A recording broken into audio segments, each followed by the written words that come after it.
This is John Dawson of Patio Daddy-O Barbecue in Boise, Idaho, and I've got it locked on the 50,000 gigawatt blowtorch of the internet that is Barbecue Central. Yay! Let's go! We'll do it live. Okay. Well, do it live! I'll write it and we'll do it live! So to get that perfect barbecue, you use wood. Are you sure it's safe? Whatever. We put the lighter fluid on, strike the match, and... Oh! Should we call the fire department? That might be a good idea.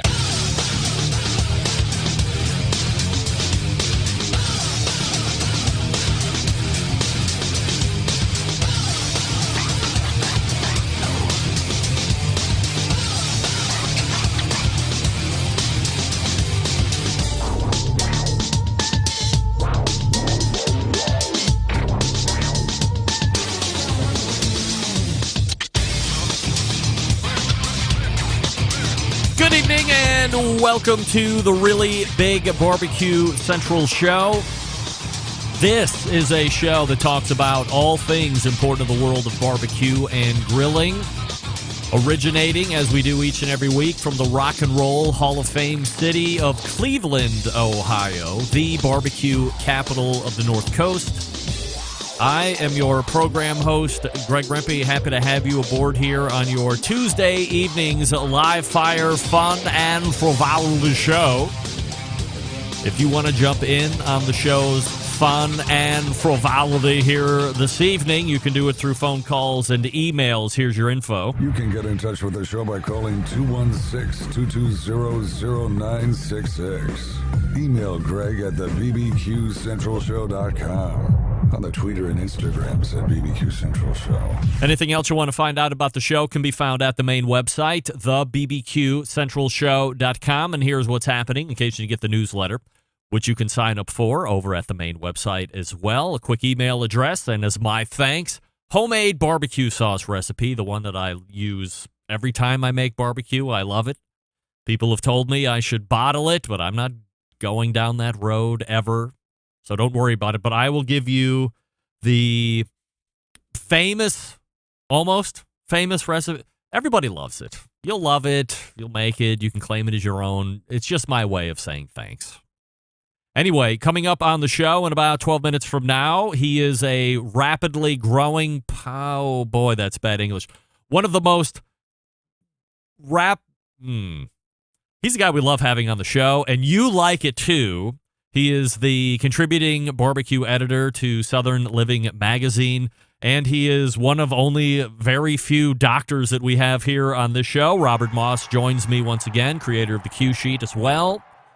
And we'll be talking about chain barbecue, but we'll also be talking about books. This is barbecue book season, spring leading into summer. We had Myron Mixon on last week. We had Mike Lang on a couple weeks before that. The list goes on. We've given away some books, which I have autographed personally and sent out to the winners of said books. So we'll talk to him about the season of barbecue books and what that looks like at this point. And then, if time allows, we will get into some Hall of Fame talk. Robert, of course, is on the names committee over there at the Barbecue Hall of Fame. So we'll talk about some of the 9 that are on the list. And as you know, well, I'll get into that here in just a minute. So plenty to talk about, Robert, with. Looking forward to him in about 11 minutes from now. Then 35 past the hour. It's fourth Tuesday of the month, and you know what that means in the first hour. A regular visit from Derek Riches from DerekRiches.com. And just when you thought the bristly barbecue journalist can't stand to be more bristly, he goes and releases a post on his blog yesterday. Maybe it was earlier today. Maybe it was a couple days ago. And I'm here to tell you it's lighting the world on fire. It's the 10 most popular barbecue and grilling websites. You may be surprised at the list. I have a number of questions to ask him about the list. Initially, I was going to be leading off with some Hall of Fame talk with him. I'm not sure exactly how I want to take that conversation. We might just attack the 10 most popular barbecue and grilling websites list up front and then see what we have in the remainder and fill in from there. If we have any remainder, who knows? It's going to be a hot topic, no pun intended. Then we'll move to the second hour. The fourth Tuesday of the month in the second hour brings a visit from the embedded correspondent. Yes, now, where we will have touched on some Barbecue Hall of Fame talk in the first hour. We will really immerse ourselves and Barbecue Hall of Fame talk in the second hour, and especially the first segment of the Embedded Correspondence, where Rusty Monson, Doug Scheiding, John Solberg, guest correspondent Jeff Rice from Wisconsin, myself, 5 of us, will be talking about all of the finalists on the Barbecue Hall of Fame list, 3 of which will make it in tomorrow. And we will decide who we will put in the Barbecue Hall of Fame in advance of the announcement tomorrow to see how right or how wrong we really will be. Last year, we were very wrong on a number of accounts, maybe one right.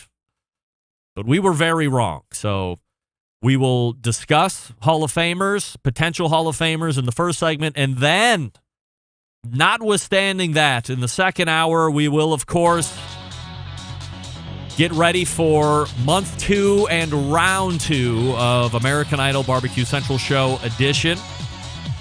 As we all know, last month, Doug Scheiding was politely asked to get the hell out of here through your votes.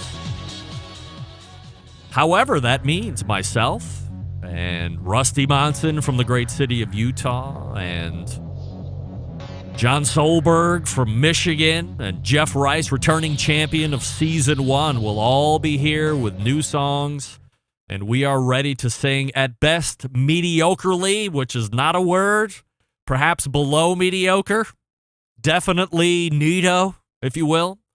So stay tuned for some incredibly average singing. And if you are wondering, all of the judges will be in studio. And as I had posted on Instagram, in studio, extra sassy and extra sharp with criticism. So anybody that's remaining in this competition, put on your Kevlar vests and your hate blockers and your suits of hate blockers and everything, because it could be going down tonight. Don't worry about it. Follow me socially, of course, Instagram, Twitter, TikTok, and Snappers at BBQ Central Show. For a live video feed of the show, you can go to Facebook and Twitch/BBQ Central Show, also on YouTube/RD Rempe.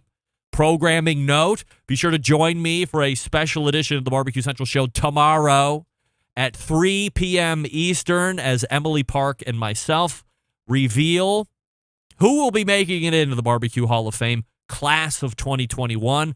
We will also announce the 2 legacy members as well, so a total of 5 going in this year. And it's all available tomorrow live at 3 p.m. Eastern. We will do it live. It's not pre-recorded. It's all live all the time, so join me at 3. And then, notwithstanding that, I've been able to use that phrase twice in the open.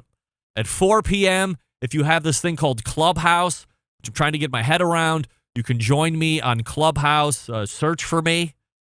At 4 p.m. Eastern, we will go live on a Clubhouse where we can go ahead and discuss who has made it in, who you think got schneided, who deserves to be in, and this is why.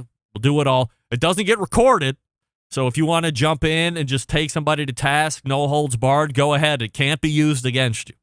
Only anybody that's in there listening live can hear it. And as I tested it out last week, 0 of you cared. But I'm putting it out there now. I have it on my Facebooks and Instas and Twitters and social media platforms, so maybe I can garner 1 to 2 folks that have a interest in talking about it after the fact. We say hello to first-time listener Kevin Evans. That's hard to say if you're not paying attention. Some listener feedback from shows last week and in past. Scott Hen writes, or Henny, my friend, I listen to your podcast as I mow the lawn, and I must say I love the interview with Susie Bullock and excited for the next time, as I understand she'll be a quarterly guest. You have an art for finding great guests and asking questions that bring out such quality material in the show. Thank you very much for what you do and for our entertainment. Take care, Scott. Scott, thank you for writing in. Tim in Georgia, Greg, had no idea that Myron wasn't a complete jerk-off. In fairness, I have only seen him on TV, and he seems to be cocky, to say it nicely. Hearing him on your show Tuesday night has definitely given me a different perspective on what kind of person he is. Thanks for having him on. Thanks for a great show, Tim. Tim, if I had a nickel for every time I heard that, I would be very rich. And believe me, and I've asked Myron on the show before, If people only saw you on television, what should they think? And he says they should think I'm an a-hole. But he knows what he's doing. He's putting himself over. He's playing a gimmick. But you see the real Myron when he shows up here on this show, for example, or other things that he does. Sean in Idaho. Greg, I can't believe you booked Bill Oakley on the show last week. Do you have any idea what kind of talent he is? Wow. The guy wrote The Simpsons in the best seasons. I can't believe it. Great job on whoever books the show. Please get him on again soon. Regards, Sean. Oh, who books the show? Well, hold on a sec. I will go ahead and pull that person right out. Wait a second. That's me. I booked the show. Is there some misconception that I have a staff of writers and show bookers and researchers? The embedded correspondents do give me bits, do some due diligence for me. This show is me. I am the show. Trust me when I say if I decide to quit the show dies instantaneously. There isn't somebody else in the wings waiting to fill in for me. Like, I heard Rush Limbaugh's show. There's a show. Somehow he's still doing a show. He's dead, and we say that with peace and love. But there's a guy who talks about things and then finds old Rush Limbaugh bits and then plays them. Even in death, a prolific broadcaster. I could only hope to be a success. Robert Moss is in the green room. We'll get to him here in just 1 second. I'll talk to you quickly about Pits and Spits. Since 1983, they have been handcrafting smokers and grills in Houston, Texas. In that time, establishing itself as a premier brand of high-quality offsets, yes, and high-quality pellet cookers. Pits and Spits setting itself apart by using heavy 7 and 10 gauge stainless cooker, fully welded construction that you can feel with the use of every unit, and a 304 stainless roll top lid and front shelf on every single smoker. So why does it matter? Well, by using higher quality materials, you get a smoker that reaches and maintains temperature, allowing you to worry more about the meat than the heat. By providing a fully welded smoker, you don't have to worry about grease or smoke leaking out of the barrel, or about that grill rattling apart as you move it through the backyard. And by using 304 stainless, you're getting an heirloom quality piece of equipment. So, hey, figure out where you want to stick it after you're gone. Now, where some companies are focusing on low-cost providers, Pits and Spits focuses on craftsmanship and using quality materials and electronics that you can trust. Are there cheaper ways to do it? Of course there are.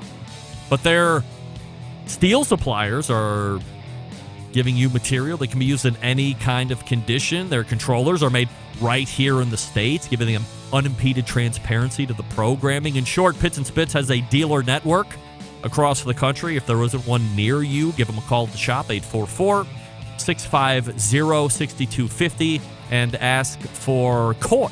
Why don't you? Or Ryan, if you want. He owns. Whether you're a backyard grill master or a competition team, check them out online, pitsandspits.com, all spelled out, or check their pits in the wild across social media where they're handled at Pits and Spits. Dr. Robert Moss is on call and ready to jump in the barbecue ER. Stick around. We'll be right back. You're listening to the #1 most downloaded barbecue and grilling podcast anywhere. The Barbecue Central Show.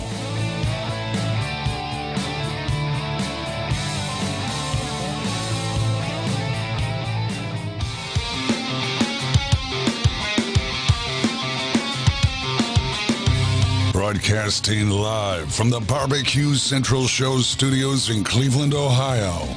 You're listening to the Barbecue Central Show. Once again, here's your host, Greg Rempe. Welcome back. This portion of the show being brought to you by the Barbecue Guru, creators of automatic pit temperature control devices, sellers of ceramic cookers with built-in power draft fans, accessories to make your barbecue and grilling life easier. Visit them online at bbqguru.com. Or for more information, call them at 800-288-GURU. The Barbecue Guru continuing to be a breakthrough in barbecue technology. We say hello to first-time listener/watcher Donnie Stroud. Welcome in. You have tuned in for a promising segment here, Donnie, so hang with me.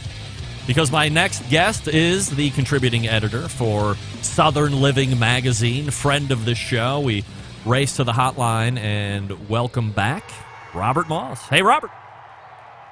Hey, Greg, how's it going? I am fabulous. Appreciate you making time for the show as always, and we have a ton of content to get through here. First and foremost, are you a medical doctor? I am not a medical doctor, so please don't ask me on that airplane or anything to resuscitate anybody. No, mine's a PhD in English, so it's a Does that put it's you in a a weird spot? good If old somebody PhD. was on a plane and said, "Is there a doctor in the No, house?" Do you? I just don't say you any. just I you don't just say anything. Just just sit sit there and there and yeah, say, "Well, I hope there's a doctor." All right, fair yeah. enough. One of the highlights of our conversation this evening is going to be a topic which we'll call chain barbecue restaurants. And you did quite a bit of research. You published an article all about it. You've talked about it. And I find it interesting because I think there is what you could call a stereotype or a stigma attached to the terms chain or the words chain barbecue restaurant. And in some instances, perhaps well-deserved. In other instances, not so much. So let's, I guess, first look at it from a high level. Do people assume the chains are independently owned and or franchised at each location or not?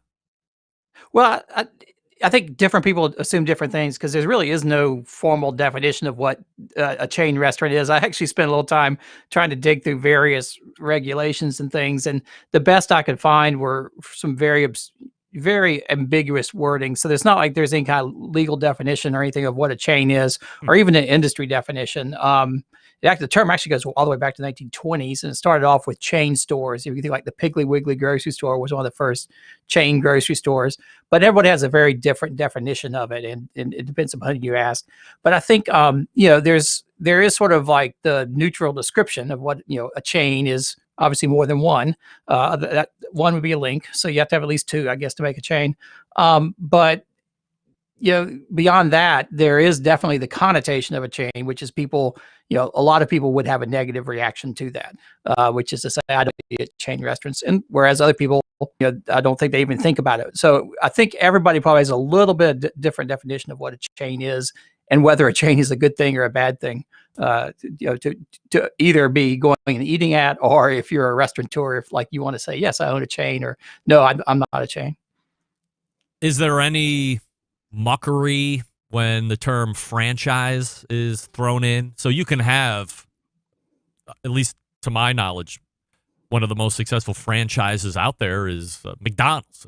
People buy McDonald's, blah, blah, blah. But then you have other chains out there that are, let's call them corporately owned or core locations, corporate-owned retail, which is a whole different thing. That means that it isn't something that you or I could buy into. It's set up like Starbucks, I think, are all corporately owned Starbucks stores. is all corporately owned, as are like Chipotle, I believe the Chipotle Mexican restaurants.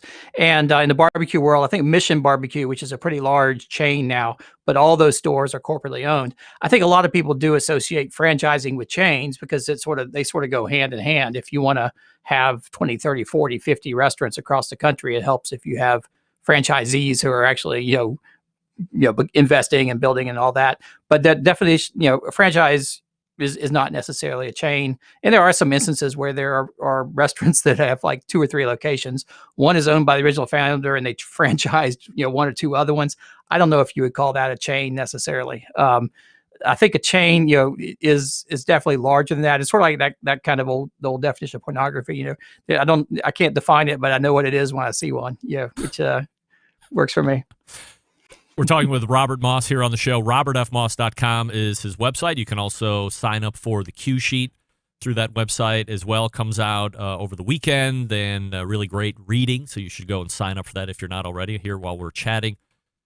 In regards to more of this franchise and chain stuff, is there or what are the benefits to being under the chain umbrella or moniker?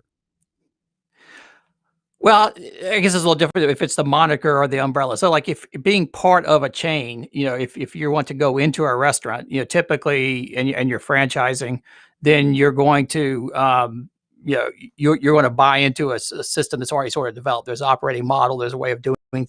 Depending upon the company, a lot of them will help you get started, design restaurants, design everything around that. Certainly there's something about a restaurant. I think it's one thing to have one restaurant And usually when you get to 2, you can handle that. But if you talk to most restaurateurs, once you start to get to that 3rd or that 4th restaurant, if you're an independent operator, then it's different. You can't be in every restaurant every time, and you're going to get more and more people. So you have to build a management structure. You have to build processes, and you have to build all those types of things. So I think from a perspective of a successful chain, what it's going to do is it's going to build in standardization. It's going to build in patterns and ways of doing things so that the product and the offering is consistent and is scalable. Whereas if you're just sort of opening one restaurant after another, each one's different. The menu is a little different in each place. Maybe the pits you cook on are different in each place. It's going to be very hard to keep scaling because now you have to have somebody in each restaurant who really knows the operation. And so I think what you find is any restaurant that starts to get up above a couple of units, a couple of locations, is going to have to start standardizing, is going to have to start bringing that kind of consistency to the operation, and bring in managers so you can train new employees and teach them the craft without just being watching over their shoulder all the time. Do you have an opinion on franchise locations being more hit and miss on consistency and quality than a core location? Not necessarily. I don't think I have a single opinion one way or another on that. I do know that with each company is a little bit different in the way they do it. Chick-fil-A is one example, which is here, based in Georgia, so here in the South. They don't like to have an individual franchisee to have more than one unit. Sometimes they can have 2. I think it's for that reason. They want to have the operator in the stores and very much involved. Other chains are different, and so a owner can have 4 or 5, 20, 30 restaurants. But at that point, now your franchisee is having the same problem that the chain itself does, which is now I have 30 restaurants. Well, I now need managers, I need processes, I need HR, I need all those things that that come with scale. So I think that I think having the franchisee be closely involved, it can be a good thing. Anybody who's worked inside franchise restaurants will tell you, though, there's lots of conflict between the franchisees and the corporate restaurants the corporate restaurant wants to, usually have standardization and control the menu, control the decor and everything else. The franchisees think they know better than those pinheads in the corporate office, and they want to do it their own way. And now you get to the same inconsistency, and each place is different, that sort of, works against the advantages of having a standardized chain. I was going to follow up and say, is that a con of being under the franchise confinements where an operator thinks, let's say, an operator says, okay, well, I only have one location, and this specific one, they keep asking for X, and it's not on whatever the franchise is allowing. So you're either at that point handcuffed and you're seeing money that you just can't have because you're going to play by the rules, or you're going to decide to throw some of the playbook out of the window and bring in some new product and sell it because you're more of a bottom line person, which might get you in trouble or in some type of a violation of a franchise agreement. Yeah, and I think the door swings both ways, right? So the franchisees think that they want to get all the benefits of having the chain and the standardization, but they think they know best. They know their market, and they want to be able to do things their own way. And you flip it around back to the corporate guys think, no, we know better. We can't have the franchisees wildcatting. And I think it gets at a certain point, you get back to where you are with independent restaurants, which is everybody thinks they know what they're doing when they're running the restaurant. They can't all be doing it right. So some of them are making mistakes, some are making the right call. And then you get the same inconsistency if you have too much deviation within the franchises that you do if you just drive down the road and pick any random, Joe's Barbecue and pull into it. So let's talk about the general John and Jane barbecue consumer. Do you think that they are able to tell if you walked into a restaurant and you weren't privy to a name or knowing if it's a chain or franchise or not, or just independent? Do you think the general John and Jane barbecue eater would know if they're at a chain or an independently owned position? I think there's 2 factors to it. I think the market, I couldn't tell you what the ratio is, but I think it breaks into 2 camps. I think one camp probably doesn't know and probably doesn't care. What they're looking for is, oh, this looks nice and it looks like, it's clean, well lit, or, there's nice table tents and things like that. And this is what I like. And then I think there's a whole nother segment of barbecue consumer who, a if they think it's a chain, are going to already be negative predisposed to it, or if they go in and later find out it's a chain, they may actually be enjoying it up to the point where they say, "Oh, wait a second, this is a chain. I don't like it as much as I used to," because in their brain, the chain has a big impact. One of the curious things that's been happening in the barbecue world lately, just in the past 10 years or so, it used to not matter who was back in the kitchen, right, and who was back manning the pits in the back. The cooks weren't really famous. If you think about the barbecue empires from 20, 30 years ago, it was the restaurateurs whose names were on that. But just in the past 10 years, with the rise of craft barbecue, there's been this return to authenticity and to wanting to, know your pit master and have a face on there. So you got this interesting dynamic where the story is becoming very important. And I think that's sort of starting to work against the chains a little bit.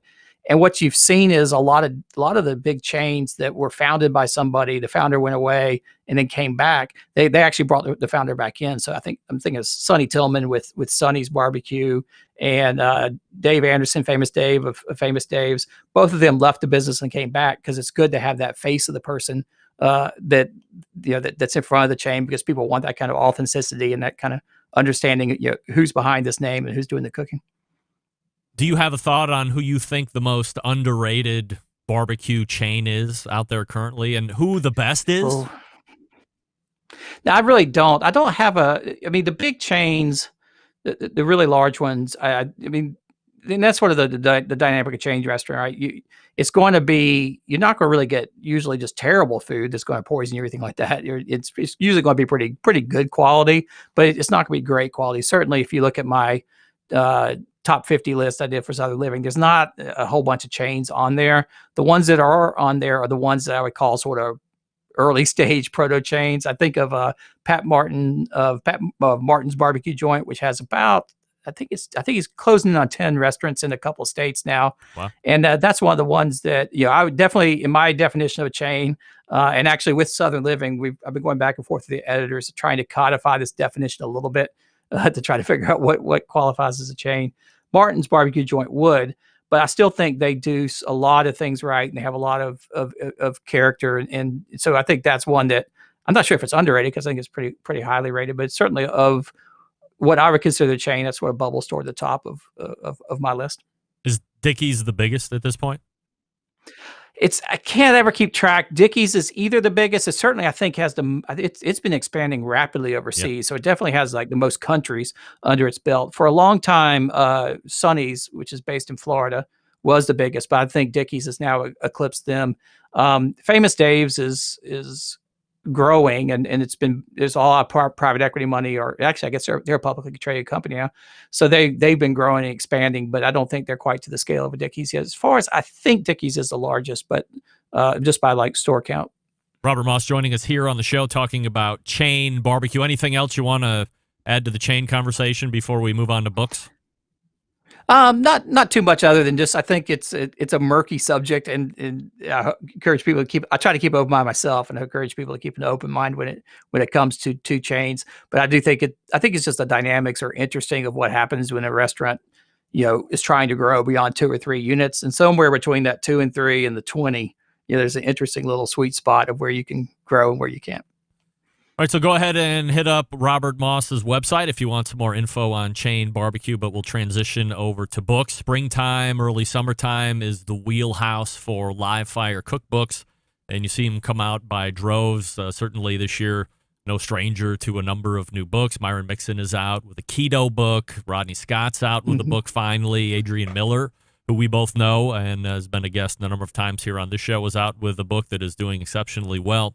As you peruse the landscape of barbecue books that are live fire books this year, what sticks out? What do you like? What don't you like? What's a gimmick? What's not?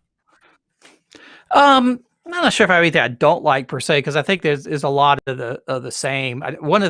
There's some interesting things I think that are happening this time around or this year. It's true that it seems like all publishers want to bring out their barbecue books in that late April, May timeframe, because it's barbecue season. And my first thought was, well, that doesn't make sense. People cook year round. But then also, the more you look at it, you realize that every May, all the editors in all the magazines are looking to do barbecue features. So if you have a book coming out right then, it's a great way to get press. Whereas if you bring one out in, say November, people aren't necessarily going to look for it. I think it's interesting the way that the books sort of follow the larger trends of what's going on, and you can sort of, it's tough because a book doesn't get published in three months. There's usually a 2 or 3 year process from the time that a publisher selects the book until the writer completes it and they get it through the publication process. But I think it does reflect some of the trends. One of the things I thought was interesting coming out this year, there's a Page Street Publishing brought out 3 books all at one time, and I think it shows just the way that I think the rise of the sort of branded barbecue equipment is really starting to shape the market. So these books are all sort of they're based around different things. So one of them, Adam McKenzie did a book called Weeknight Smoking on Your Traeger. So it's focused particularly on Traeger, and it has the subtitle Other Pellet Grills, but Traeger's in big letters. And then there's another one, Bill Gillespie, who's sort of well-known competition veteran, did a book on, I think it's called Hot and Fast on Your Weber Smoky Mountain Cooker. So it's really for Smoky Mountain or similar bullet cookers. And then, there's another one that came out, same press, that is really about like the 4 fundamentals of smoking, and it looks at the different types of cookers. So those are being called out specifically, and I think the idea is that you've got a lot of people buying or getting these new cookers or grills for for either buying or getting as a gift, and then like, I need a book to sort of master that. And that happened last year as well. There are a bunch of books that came out that were focused on that. And curiously enough, I got hit up a couple of times from folks who say, "Hey, would you like to write a book on, cooking on whatever, a pellet grill or the various models?" And I passed on them because that's just not my thing. But publishers are actively out looking for somebody. It's not like some guy sits there and says, "I really want to write the ultimate book on the Weber, the Weber kettle." Oftentimes it's Weber or whoever the manufacturer is who's actually going out and looking for someone to publish those books. Is it a payday still or no? I guess it depends on how you look at it. No one's getting rich off of those books. I mean, the best way to make money, selling cookbooks or selling books, is to become rich and famous and then write a book, and then you'll sell a lot of copies. But usually, I'm sure Myron's going to do well because he's so well known. But no, it's not a huge payday for somebody, but it'll pay the rent a little bit. And it may get you, noticed and get to lead to other things. So it's usually more of a stepping stone than great, I published this one book and now I'm done for, 5 years. Robert, you got about a minute left. Let me ask you as we transition out of here. Barbecue Hall of Fame will be announced tomorrow. So in no particular order, of course, go ahead and give me your nominations. Yes? That sounds like a no. My nominations, or just talk through who the 9 are? Yeah, like who did you vote for? My 3 picks. Who did you vote? Oh, I can't reveal that. I'm sworn to secrecy. Why not? Nobody cares. One vote. I'm like, that doesn't mean anything, right? I mean, you can tell us. If I was just a voter, but I'm on the nominating committee, so I'd rather not. Rather not. But I'm happy to talk about like who stands out. Who stands out to you? Or I mean, there's 6 of the 9 are repeats. Meathead's a 3rd Pete in a row, actually. Yep. So, I mean, I would say it's certainly admirable for those names to get renominated because they are thrown back into the main holding tank and then basically re-argued for. So there's obviously some type of deservedness there to get put back up. Absolutely. And I think that what my biggest takeaway from the list is it's a strong list. I think it whittled down to 9 was really tough, and we really went back and forth on a lot of different things. I think if you look at the new names that are on this list, which I think is Ollie Gates, Ed Mitchell, and Joe Traeger. Yep. I mean, all 3 of those guys are legends, and so there's nobody on that list that I don't think anybody would say isn't deserving of being in the Hall of Fame. It's more just a question of, is this the year, or do they just hang around and they'll get it next year? So I think at this point, it's almost down to, it may be to like the full panel, who they know better or something like that, because I think from a quality standpoint, all 9 of those finalists are any pick. You'd have to say, yeah, that's a pretty good class of inductees.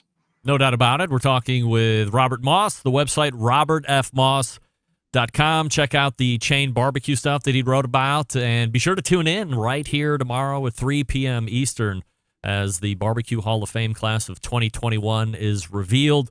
Robert, always appreciate the time and the insight and the research, and we'll do it again soon. All right. Thanks, Greg. I appreciate it. You got it. There he is, Robert Moss, right there.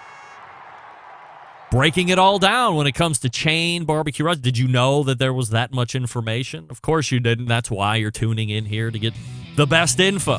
I thought for sure I had him for like a hot second on revealing who he was going to put in for the Barbecue Hall of Fame. But I know Derek Riches is going to tell me who he would put into the Barbecue Hall of Fame because he's not on the names committee. He's not in the Barbecue Hall of Fame, which is the travesty. So I know he's not voting. So he'll be happy to give me his thoughts. But first, I will tell you all the good things about Green Mountain Grills. As Robert Moss just talked about, pellet cookers are very popular. There are books dedicated to pellet cookers. I would imagine next year you will see a number of other barbecue books dedicated to pellet cookers. Green Mountain Grills are some of the best pellet cookers out there on the market right now. A couple different options. So if you want to save a couple bucks, you're a little bit of a frugal backyard warrior, go ahead and check out the Choice line. Now, it doesn't have all of the internal meat probes and the Wi-Fi connectivity and the app access and all this other stuff, but it's still very good on size. You have the Jim Bowie, that's the biggest one. You have Daniel Boone, mid-size. So if you want to save a few bucks, go Choice line. Now, if you want to amp it up a little bit, you have a couple extra bucks burning a hole in your pocket, you can go Prime Plus. It's got headlamps in the main cooking chamber. It's got a front shelf. It's a little bit more of a robust build on the chassis. You have peek-in windows on the main cooking chamber and the pellet hopper. 2 internal meat probes this time. Yes, Wi-Fi. Yes, app connectivity capability. You can increase and decrease the temperature of the pit if you want to. All through the app. All the good stuff there. That's the Prime Plus line. Selling through a dealer network. Forget about that rogue dealer that's on Costco. Go through the dealer network near you. Go to greenmountaingrill.com. Check out where the dealer is. Then go get educated, and away you go. Success right off the bat. They have sauces, rubs, and all the other stuff too at greenmountaingrills.com. So visit it, check it out, and go from there. It's Green Mountain Grills. We're back with Derek Riches right after this. Stick around. We'll be right back.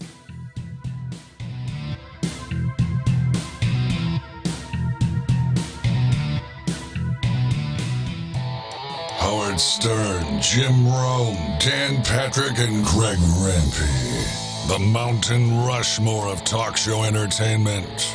Now, let's get back to the Barbecue Central Show. This portion being brought to you by cookinpellets.com. We were just talking about Green Mountain Grills. You want some great wood pellets to fire that cooker? It's your number one source for quality wood pellets, cookinpellets.com. Visit that website, and you can purchase or find out what else they have available to you. You can also buy at Amazon.com if you'd wish. It's the 4th Tuesday of the month, and that means it's time to go to the hotline and welcome in one of the most respected barbecue journalists in the biz, a Barbecue Central Show guest Hall of Famer, to say the least. You can check him out on his site, DerekRiches.com. We welcome back Derek Riches. Hey, Derek. Hey, Greg. How you doing? I am fabulous, and I am excited to have you here for a couple different topics to talk about. Let's pick up where we left off with Robert Moss. Dr. Robert Moss. Am I talking with Dr. Derek Riches, by the way? Not by a long shot. Not by a long. We tried. You could have said yes. Everybody would believe you. Away you go. You never have to answer it again. I know if somebody said, is there a doctor on the plane, though, even if you weren't, you would leap into action to help out a fellow comrade. I mean, Robert Moss is just sitting there sulking and not helping anybody. How dare he? But nevertheless, let's start with some of the Barbecue Hall of Fame stuff. As I mentioned, we're going to be revealing the 3 inductees tomorrow at 3 p.m. Eastern here, along with Emily Park. So as you peruse the list of, let's call it the 9 finalists that make it through the big culling of names. And this year, I believe there were 65 unique names that were tallied. I think it was 165 or 170 total votes. So there was a number of folks that got nominated more than once or twice, Yeah. however you look at it. So as you look through that names list, who's standing out to you, or what do you think of that list? And then ultimately, what 3 would you put in? Well, first of all, I'd like to agree with what, Dr. Moss had to say earlier, and that is that the 3 that got nominated this year, the 3 new ones, certainly kind of, big names, legendary people that probably should have been recognized a while back. My take on the list is, it's got a lot of great people on there. I'm going to go with, I think it's just Rodney Scott's year.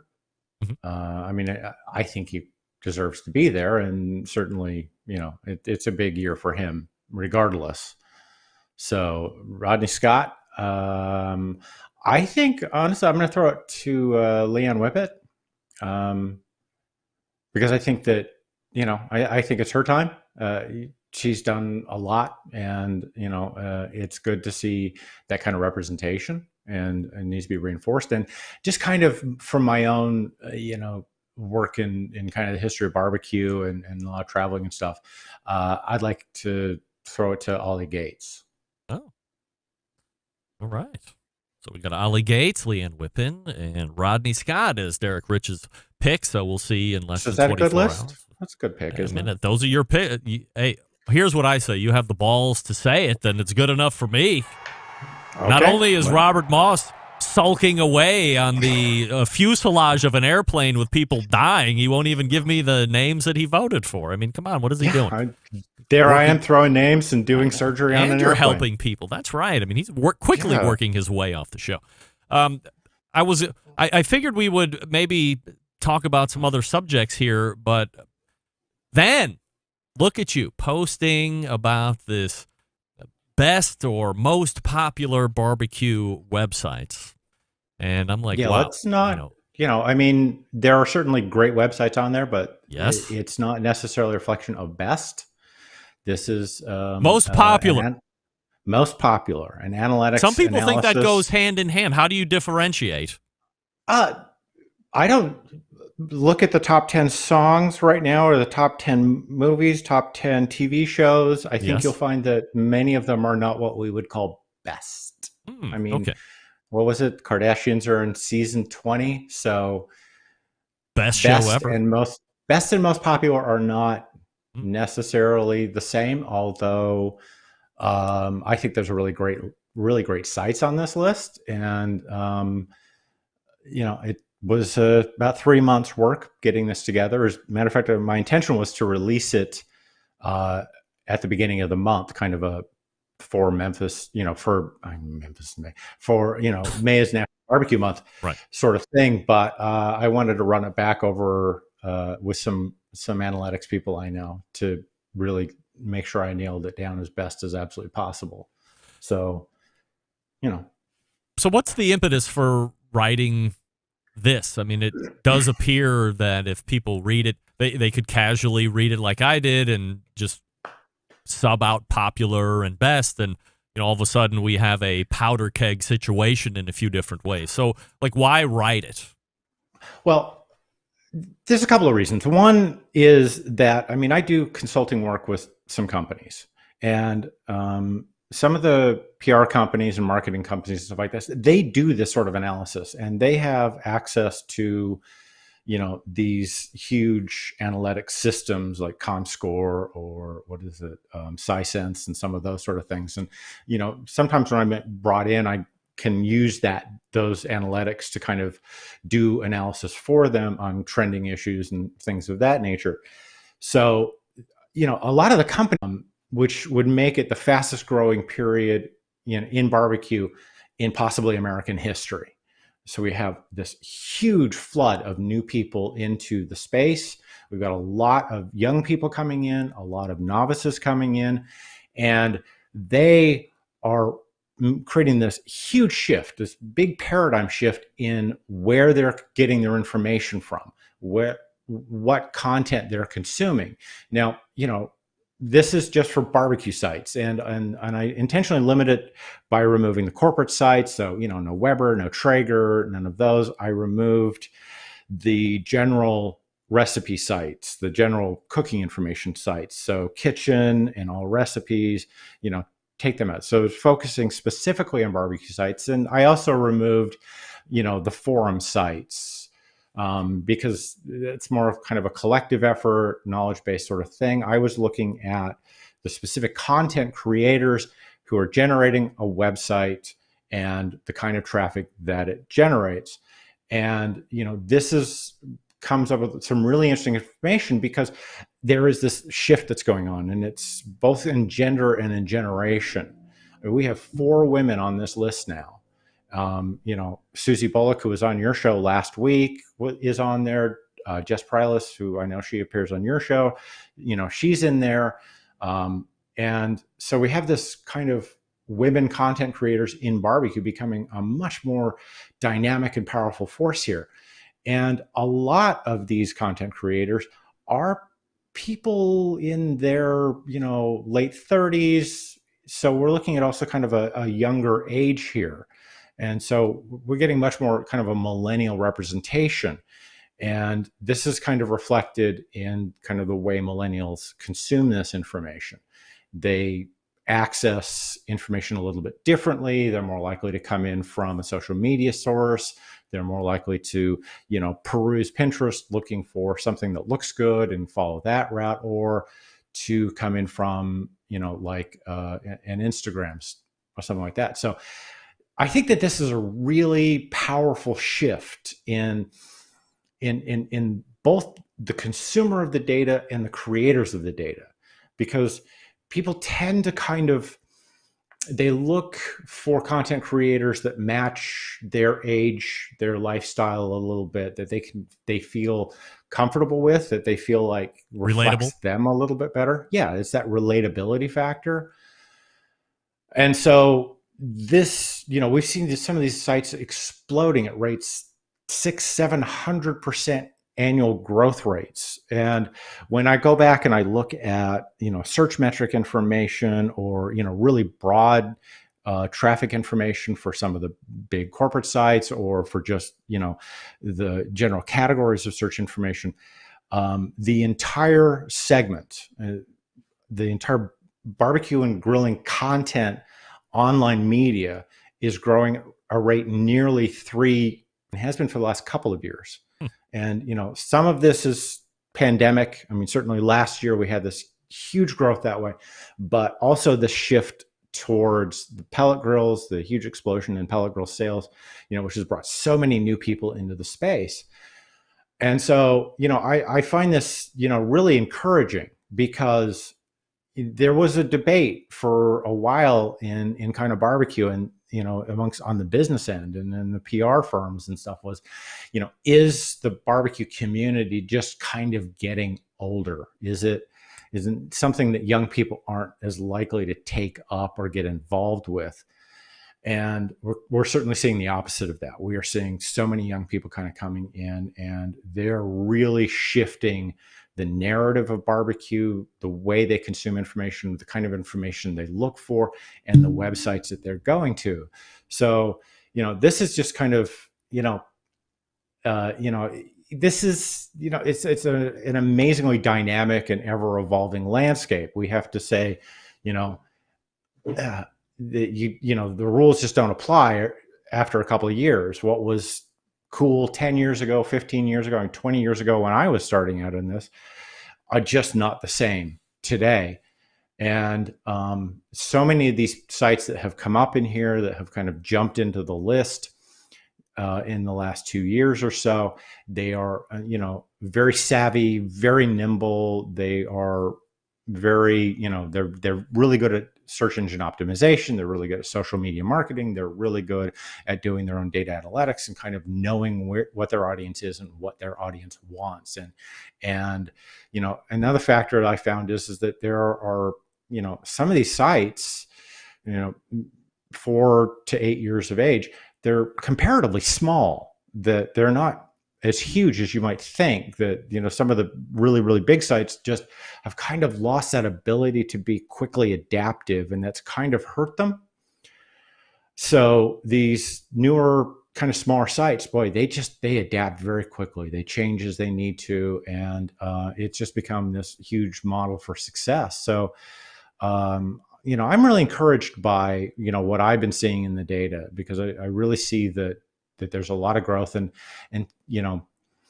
it's bringing out so many more people in. And, a lot of people on this list, that's what they do. They really kind of introduce barbecue to a whole new group of people, which just makes a bigger pie for the rest of us. It just grows the table. We just get more and more people coming in, so that we all kind of have a potentially better audience space.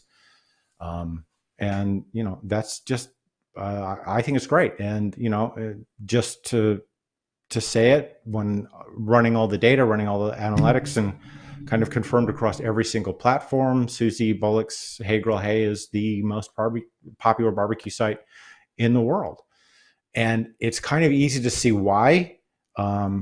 She has really capitalized on search terms and all that sort of stuff. But her Facebook group is about, her Facebook following is about it's in a huge number. Her Instagram following is gigantic.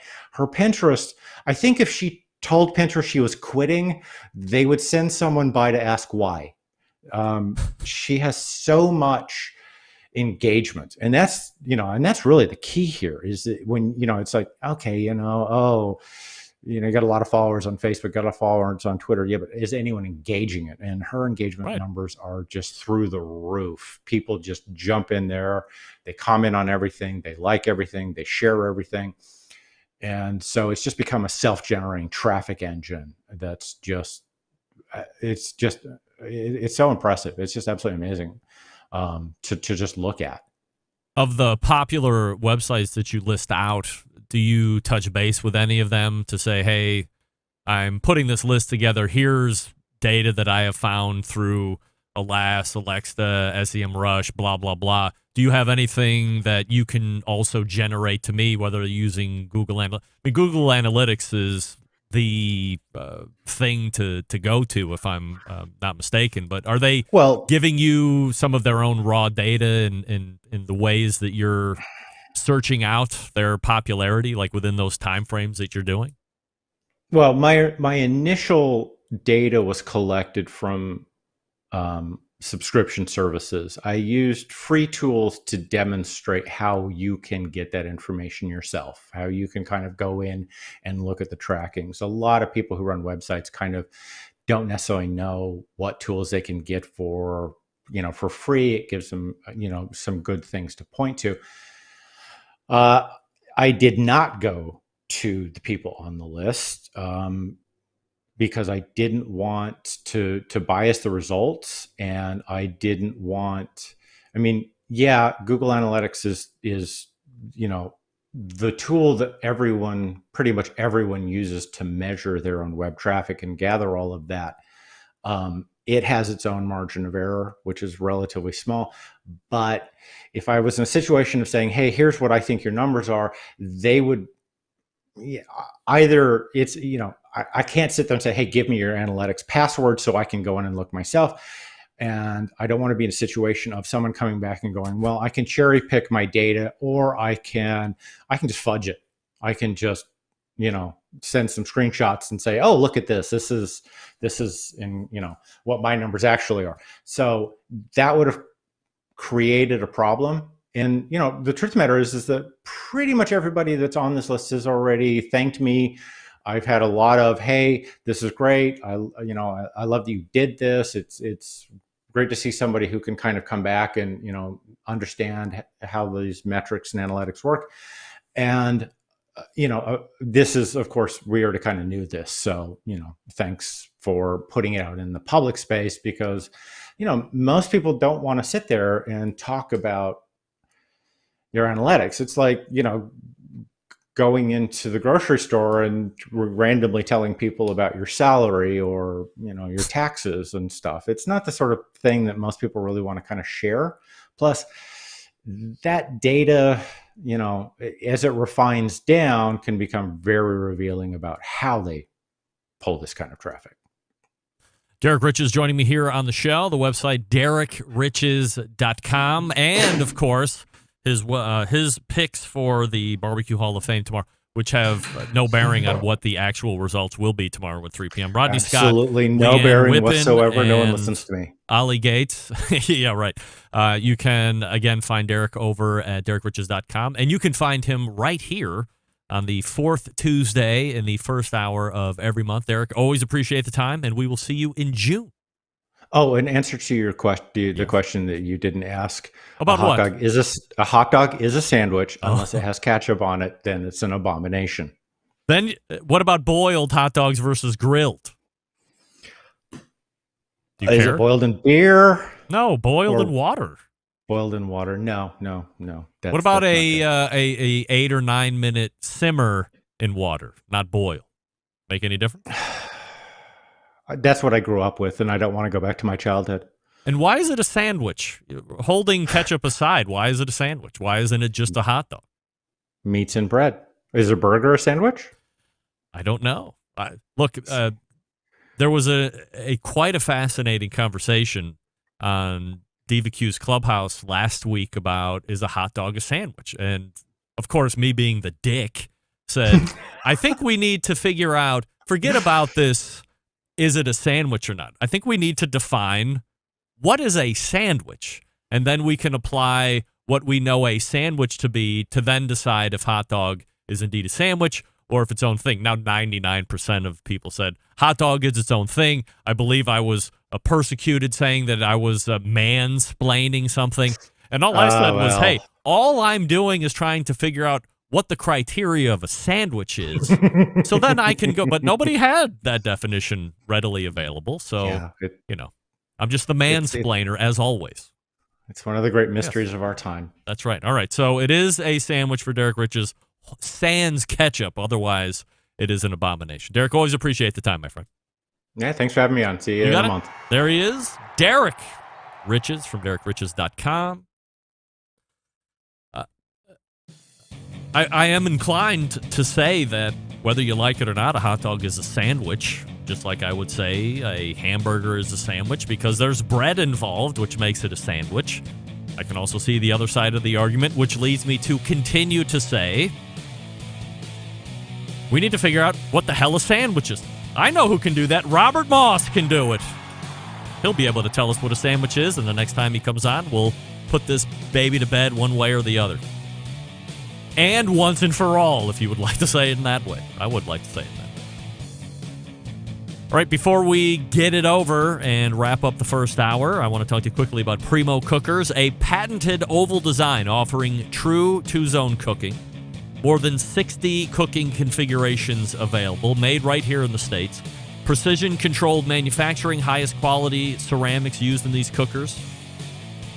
They have a new easy lift hinge, reduces the force to lift the grill head by 70%. Precision-controlled top and bottom air. Now in numbers.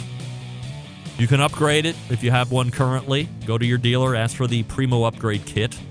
You can follow them socially. PrimoGrill.com is the website. Primo Ceramic Grill on Instagram, and Primo Ceramic Grills on Facebook.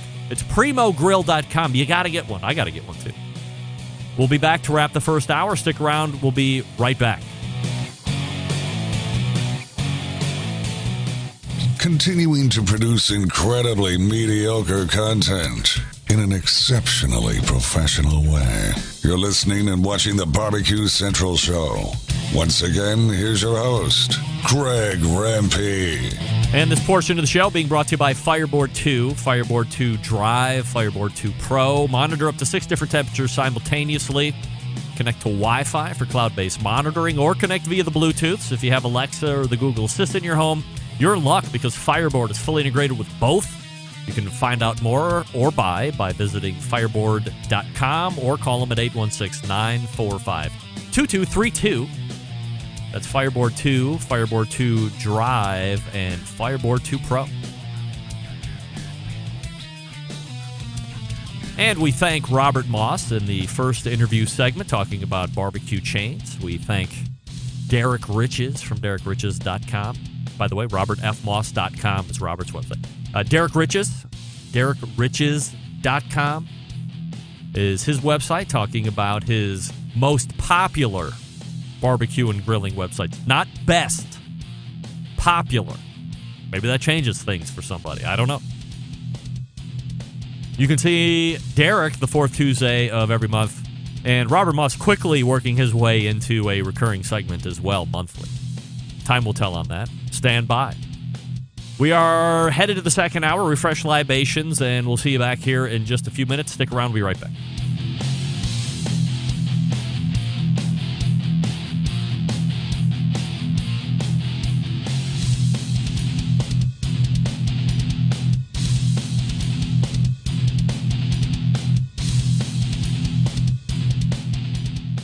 Hi, this is Jeff Stone of Grandpa's Pride Barbecue from the Panhandle of Florida, and you are listening to the Barbecue Central Show.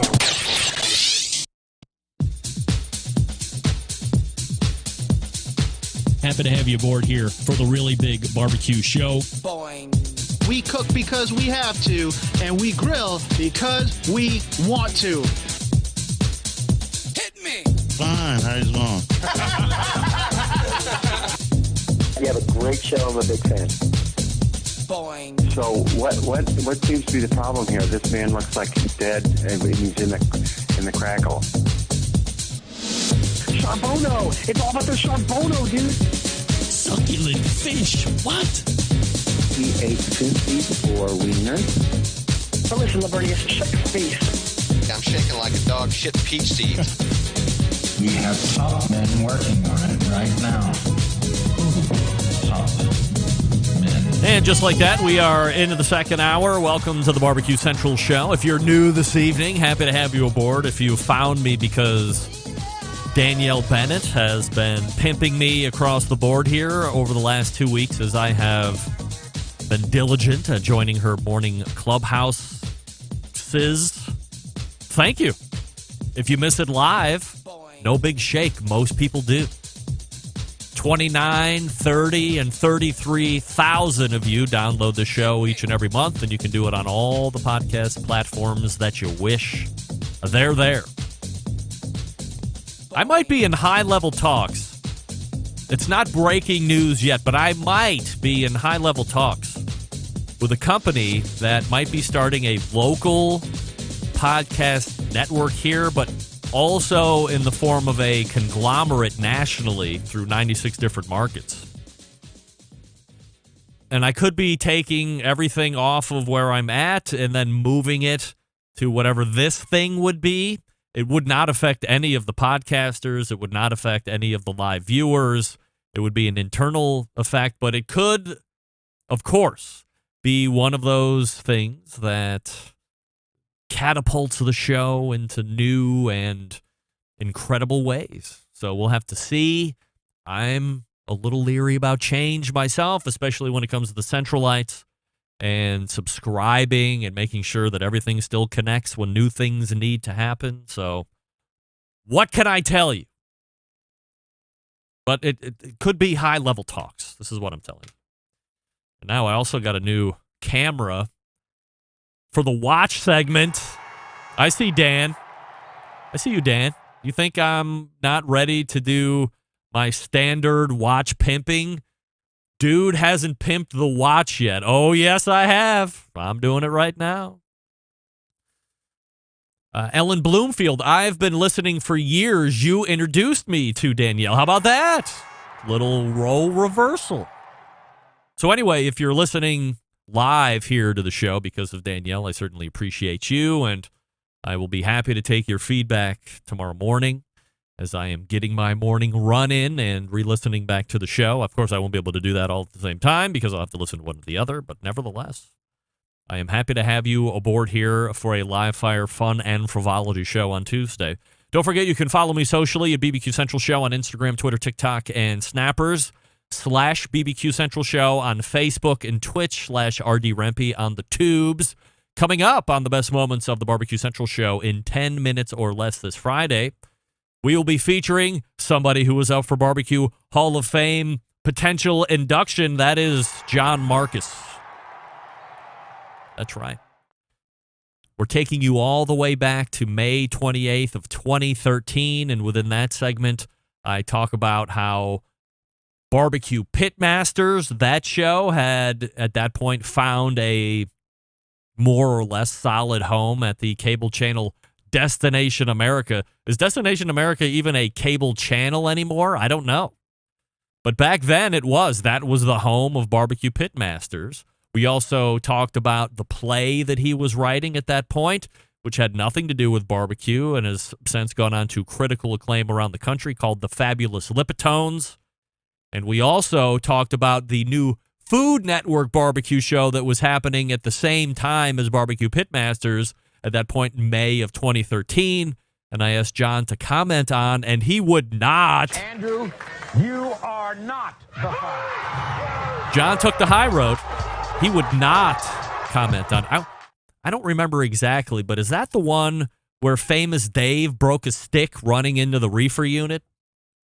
That was one of the most incredible scenes ever on barbecue television and most tragic things. I think Dave still walks with a limp from that. I mean, he broke his leg, I think. Did he break the leg, or was it just a incredible sprain? I think he broke his leg being in that event. No wonder John Marcus had secret disdain, my speculation, for that specific show. But John is always a great guest, very thoughtful in his answers. If you're not familiar with John, then this is a great way to get introduced to him. And don't forget, by the way, if there is a special guest or segment that you would like to hear again on this show through a best of version, you reach out to my executive producer who puts them all together, John Solberg from Michigan. JON@thebbqcentralshow.com is the email address. Give him full information, and he will do his best to meet your best of expectation. Why not? A lot of you liking the new camera angle. It's the top down. The only thing that I don't really like about it is it's not autofocus. You actually have to manually focus it, so I'm not going to mess with it. But this is the Vortic watch, and the thing that I like best about it, which you can't see most of the time because it's on your wrist, is the back here is what we call a exhibition case. So you can see, for instance, right here and here are the two big gears that the crown, which is this thing right here, that's what you wind to make the watch keep time, and moves these two gears. And that coils the mainspring, which powers the watch. That's why you have to keep it wound. And then you can see this escapement wheel here is spinning back and forth. And there's two other ones in the back. You can probably just barely see them moving. And then there's like a little fork thing that goes back and forth like this. And that's what making this escapement wheel move back and forth. And that's actually what moves the hands on the front of the dial, believe it or not. You can pick up yours at vorticwatch.com. I'll tell you about it a little later in the show. Many people asked me, Greg, did you see Robin Lindar's live video feed from Memphis in May a couple weeks ago? Did I see it? Well, I happened to see it as it was happening. I don't really have much to react to. At last check, it was still live and happening over on her Instagram page. So if you are adept at fishing through content, you can probably find it. I leave you with this bit of reaction, and this bit of reaction only, and it's something that I have said time and time again. The guy from Man Meat Barbecue made a similar mistake a number of years ago, which now lives in infamy on my website. And the advice that I'm about to give you is so simple. I ask that if you have kids, please give this to your kids, your friends that think they're really cool, especially if they like to drink and get loose. It's simply this. Just because you can go live on Facebook or Instagram or Twitter or whatever, just because you can go live does not, Andrew, you are not the father. Does not mean that you should go live. Especially if you are drinking heavily, like since 10 a.m. in the morning, and you reference that many times during your live shot. It's my fervent belief, and mine alone, that if you are now in business in the live fire sector and that's all you're doing, you want to make sure that you're not putting yourself in any potential bad light where you could lose a sponsor or two or whatever the case may be. Again, just my speculation. But going live and saying things that evidently you may or may not regret could put you in a bad spot. So again, if you're drinking, if you're feeling randy, if you're feeling like you're about ready to get loose, if you feel like going live is the best option for you, hand your phone to somebody else. There are plenty of other people that are live streaming the awards at any given awards banquet or awards final at a barbecue competition. Hand your phone to somebody else. And again, just because you can go live does not mean you should go live. That's my reaction. That's my piece of advice. And now we got to get out because the first segment of the Embedded Correspondence is coming up. And that means we're going to be whittling down our list of who should be going into the Barbecue Hall of Fame. Derek Riches weighed in last segment. Rodney Scott, Leanne Whippen, and Ollie Gates are his picks. We'll see what the rest of the Embedded Correspondents have to say, and we'll see if we can't get a quorum so we can put in our own tonight and then see how it stacks up tomorrow. Before we do that, I'll talk to you quickly about Kosmo's Q. Based out of Oklahoma, providing both backyard and competition cooks championship-level rub sauces, injections, soaks, and brines. Their exclusive wing dust is available on the market as well. Best of all the products made right here in the States with all natural ingredients. Kosmo's Q continuing to break new ground in the rubs, seasonings, sauce, and injection world. And the results not only proven on the competition trail year after year, but also proven in the backyard as well. More and more backyard warriors are looking to take their barbecue to the next level. And there's no better or easier way to do that than by picking world championship quality rubs, sauces, injections, and marinades to use. And that's exactly what Kosmos is bringing to the table. Not only is the barbecue game covered, but there's a whole line of products to help amp the grilling game as well. Kosmos knows what he's talking about when it comes to the grill. He's a world championship grill cook as well. A steak cook, to be specific. Now, if you want to save 10% off your order, why not? As you're checking out, use promo code SPRINGBBQ10.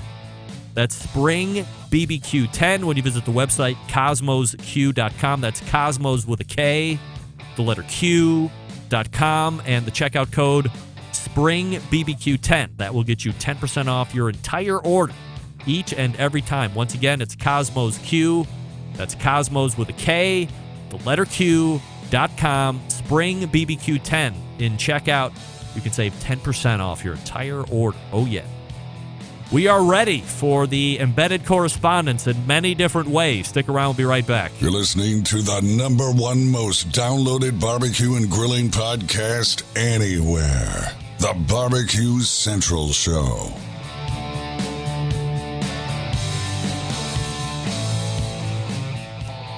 Howard Stern, Jim Rome, Dan Patrick, and Greg Rempe. The Mountain Rushmore of talk show entertainment. Now, let's get back to the Barbecue Central Show. All right, welcome back. This portion of the show being brought to you by Pit Barrel Cooker, the most unbelievable outdoor cooking device on the planet. Currently available in 2 sizes with a host of accessories. Whether you are a beginner or you are a professional, definitely a cooker you want to add to the arsenal, visit pitbarrelcooker.com and tell them the Barbecue Central Show sent you. The 4th Tuesday of the month in the second hour can only mean one thing. It's Embedded Correspondence time. And I do not have the right picture up, so stand by here for just one small second as we get it all up there. And directly to me, to my right as you're looking at it, is your American Idol returning champ, Jeff Rice from Wisconsin, from Dead Broke Barbecue. And then right next to him is the longest running Embedded Correspondent of the show, Doug Scheiding from Texas, pitmaster of Row Cookers. Directly below me is your gentleman from Michigan, John Solberg. And, of course, rounding out is the pitmaster of Salt City Barbecue and a food truck owner. He's a food truck owner for sure, but I don't know if he's retailing it. We'll get an update from Rusty Monson from the great city of Utah. So, gentlemen, appreciate you all coming in here this evening. As you can see, we're awaiting the judges over on the far right-hand side. So why don't I just go ahead and do this real quick since I can, and we'll go Greg Main. There I am. So we'll make sure that we switch them out as we get going here. So lots to get to here, guys, and we're going to be talking Barbecue Hall of Fame pretty much for the first segment, and then obviously we'll be singing next segment, or at least four of us will be singing. Sorry, Doug, but Doug is sitting in as an expert guest, and we'll be reviewing all of our songs as well as the very particular ladies that will be joining me in studio here in just a few short moments. So let's go ahead and quickly recap the list. It is Bill Arnold from Blues Hog, Ollie Gates, Meathead from AmazingRibs.com, John Marcus, Ed Mitchell, Rodney Scott, Joe Traeger, Darren Worth, and Leanne Whippen. So let me go ahead and start with the man from Wisconsin, the returning champ of American Idol Barbecue Central show, Jeff Rice.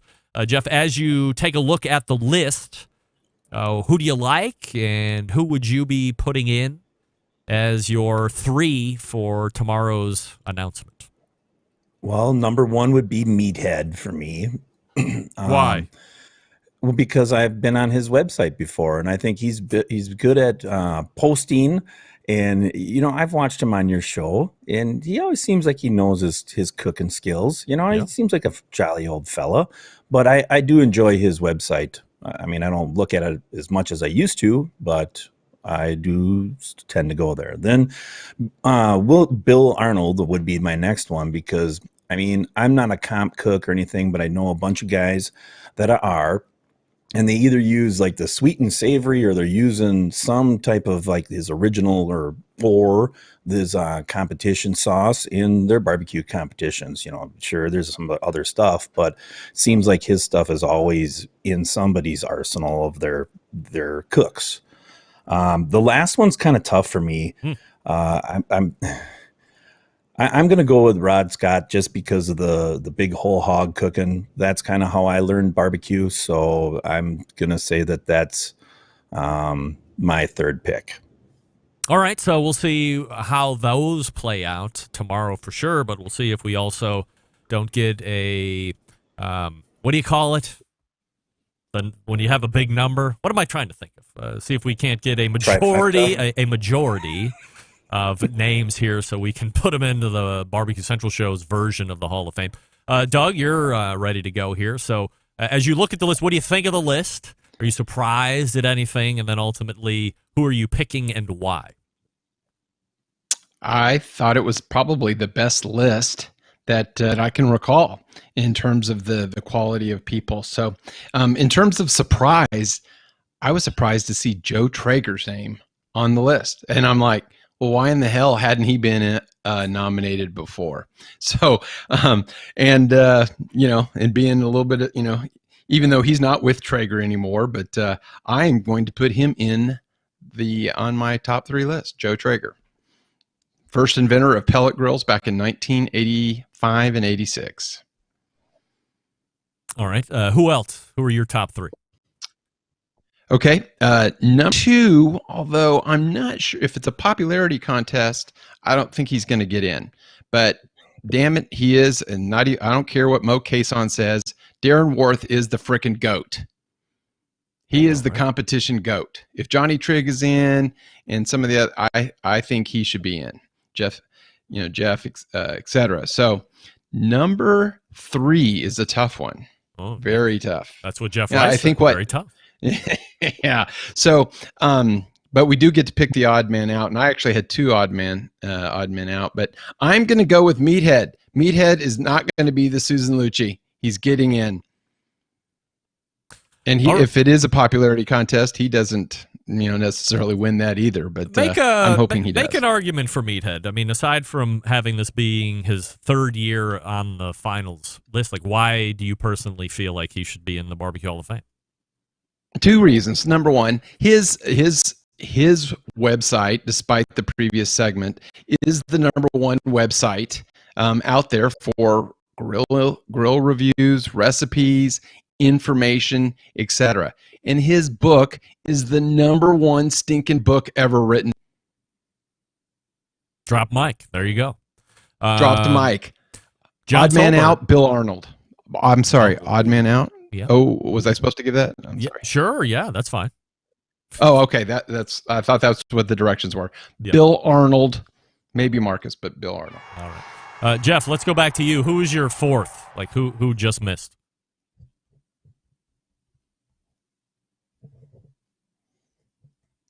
I think you're on mute, Jeff.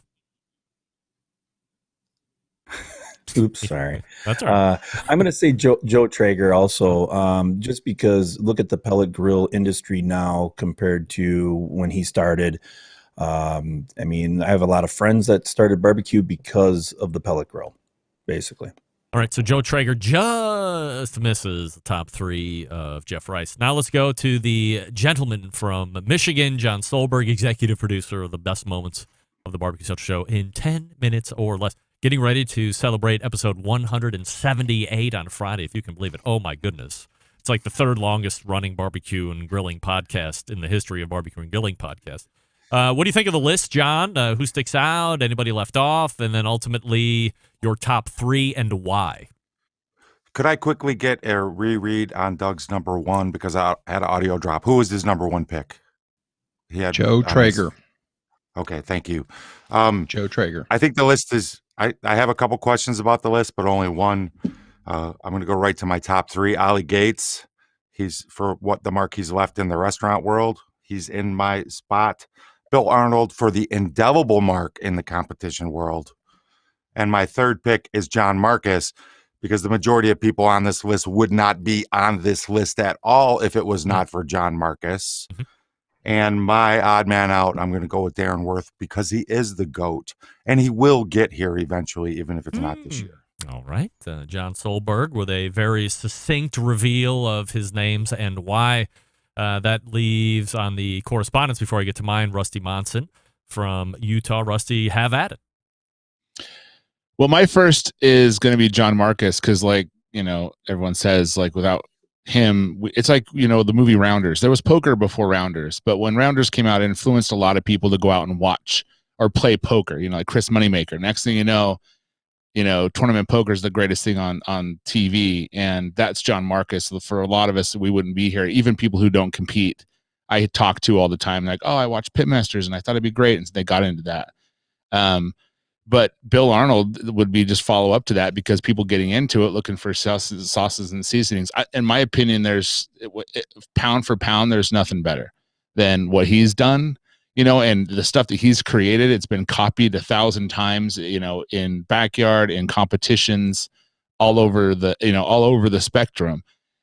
Next, man, it's a hard one. It's that third is hard, dude. It's like you want Rodney Scott because the dude's like a badass. He's like the Franklin of whole hog, you know, but then you think John Traeger, you know, without him, you know, it's kind of a John Marcus situation. You know, and then Meathead, dude, when everyone got into it, where did they go? They go to Amazing Ribs to learn more. So it's a super, super hard one. And the only reason I'm going Meathead is just because it's his third time. You know, why not? I learned a lot from him. I bought his book when I first got started. I was Amazing Ribs, and it helped me a ton. And I used a competition recipe from him in my first backyard. So that would be it. That's going to be John Marcus, Bill Arnold, and Meathead. All right. Who's just missing for you? If I had to pick a fourth, I'm gonna go, man. I'm gonna go Rodney Scott, just because, you know, you put the work in. I think inventing a pellet grill is phenomenal and what he's done, but watching, you know, him on TV and listening to him on your show and stuff, the guy just put the work in from the second he can put a bottle in his mouth. So I think he gets it. He gets the nod for fourth. All right, so that go ahead and that go ahead. So that leaves me and with my pick. So I'm going to go ahead and say number one. I'm looking at this in a couple different ways.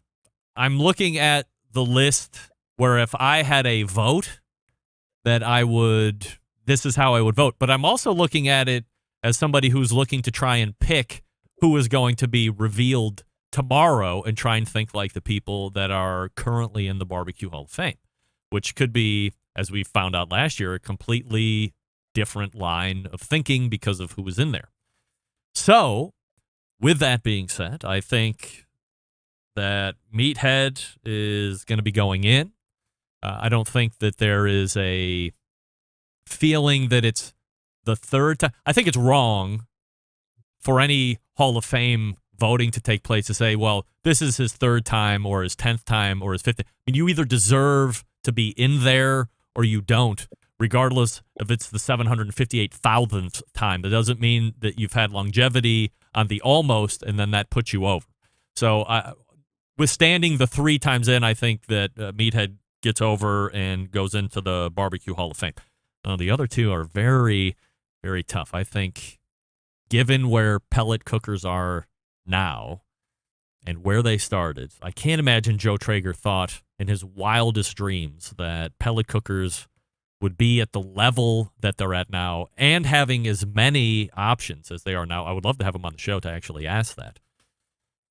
But I think strictly because of where pellet cookers are today, Joe Traeger and me, he's been on the show a number of times. He's advanced my show any number of ways. And when we talk about how our Hall of Fame people voted in or how are they inducted, what I hear back from the general voting population is how many boxes did they check off? Well, I think in John Marcus's case, he can only check one off, right? It's just television or it's just entertainment portion of it. But then when you take into consideration the sheer amount of people that he has introduced, inspired, infected, whatever you want to call it, I don't know if there's been anybody single-handedly aside from me that has introduced that many people to barbecue in a swoop. And it's not like it was over a 20-year period. I mean, it was maybe over the course of a decade or a little bit more, but on many different broadcasting cable networks, on ones that you probably never heard of or maybe don't even exist anymore, OLN, HLN, Destination America. He's been on real-ass broadcast networks as well. CBS or ABC had him on for a Memorial Day one-off event. So the fact that he has inspired and been a part of somebody's inspiration is undeniable, I think. And this year, I think John Marcus goes in. 4th for me, and it pains me to say it, is Bill Arnold. I think Bill Arnold should be in there, but I think for as much as John Marcus has one solid box checked, I think barbecue sauce, for as popular as it is, and for as many people that use it, it's competition-based. That's a hyper niche. That's not nearly as many people as it is John Marcus infecting through television. So, and I'm a huge fan. I use it. It's one of my go-to sauces, the original and the red. I love, but I think it's too much of a one checkbox. And I have Bill Arnold as a 4th for me, and I say that with peace and love, Bill. So as we get ready for figuring out, so now I got it. Before we get to the singing, let me go through here. Was anybody keeping track by chance? Or was it just me? I think I was just keeping track. So definitely going in, I can say this. He has a majority vote. Meathead, definitely in there. Also definitely in is the guy I was just talking about, John Marcus, as the judges are filing in. Sit tight because, you can see the shot there. Is Maddie coming or no? Okay. And let's see, rounding it out. Oh, dear. Do we have another? Who? Did Bill Arnold have 3? Or 1, 2. I believe we have. It is. Bill Arnold. So, as we take a last look here at the list of 9, who we have put on our, whether we knew we were going to do it or not, the people that got the most votes on our voting dais, Meathead, John Marcus, and Bill Arnold. So we will see if our popular votes are also, in turn, popular votes for tomorrow. Jeff, what's your initial thought on tomorrow? Have we picked what they will pick tomorrow, yes or no? I'm going to say yeah. Yes. Ever the optimist, Jeff Rice. He's a champion, of course. Doug Scheiding, yes or no? We have picked the right ones? 2 out of the 3. Oh, all right. I'll take that. That's 66% where I come from. And 60.66%. John Solberg, we've picked him, yes or no? Not a chance in hell. Not a chance in hell. Way. You're right. You're right. Rusty Monson, have we picked them, yes or no? Nah, man. Traeger's going in. All right.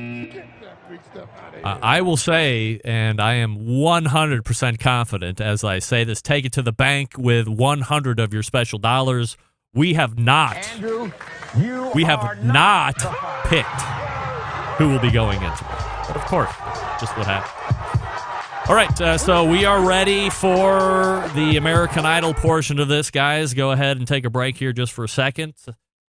2 of the 3 judges are filed in here, so we will make a quick break, and I will make sure that I turn everything off for the duration of the show. I'll talk to you quickly about Yoder Smokers. Yoder Smokers designs and builds all their products in the United States, and building pride through craftsmanship and world-class customer service is the backbone of how they have built the company. This approach translates into what can be a truly bespoke style product that elevates gatherings and friends. They're honored to have the trust placed in your backyard right here in America. From pellet grills to wood-fired offsets and charcoal grills, consistent blue ribbon flavor has become synonymous with Yoder Smokers' name. Make no mistake, Yoder Smokers' flavor-driven design is unique to each style of pit, and their team has developed their cookers to perform time and time again while outlasting the competition for generations to come. It's this generational thought that's rooted in the handmade products and that define the integrity and core values of the company. American-made quality, endless flavor, the benchmarks of Yoder Smokers. They visit their website, see what they have at yodersmokers.com. That's plural, yodersmokers.com, and grab yours today. We are back with round 2, month 2 of American Idol Barbecue Central Show's edition. Stick around. We'll be right back. You're listening to the #1 most downloaded barbecue and grilling podcast anywhere. The Barbecue Central Show.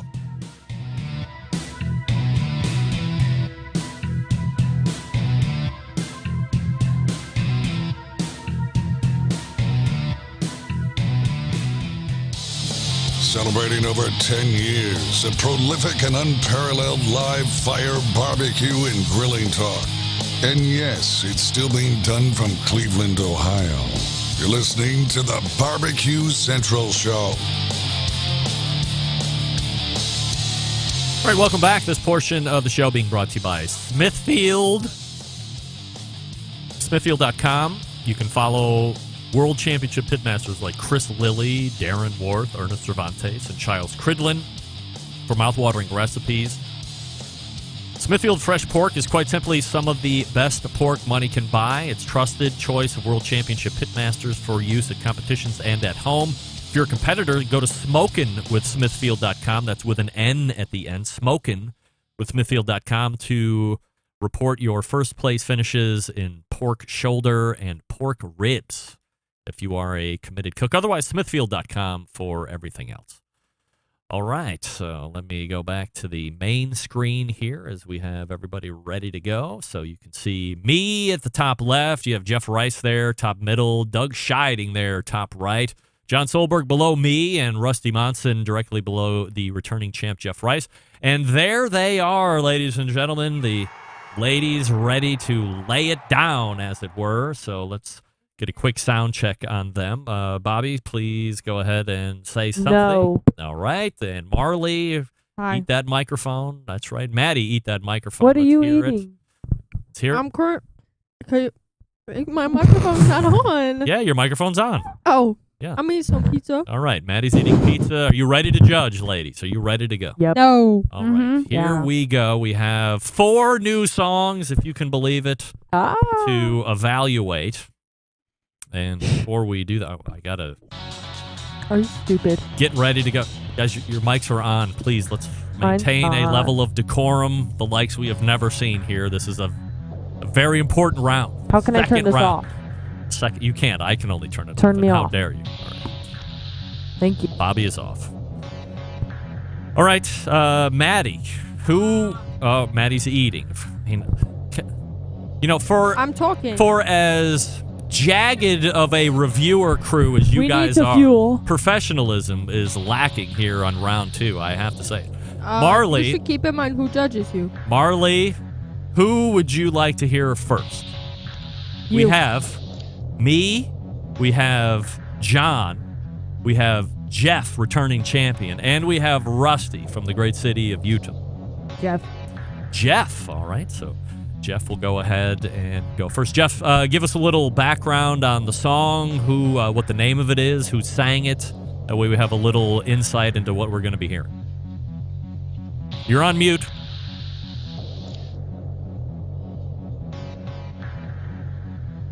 Hello? Wait. Oh, wait. I have everybody on mute because I'm the host. Sorry about that. Go ahead. That's all right. It's Jerry Reed is the singer, and I did Amos Moses. And it's kind of a song that my pa used to like, and you kind of find out in a hurry that just because you can sing it in the tavern with music playing, when you actually have to sing it yourself, well, that's when it gets tricky. That's when it gets tricky. All right. So we'll see what happens here. So everybody stand by as we get ready for Jeff. Yeah,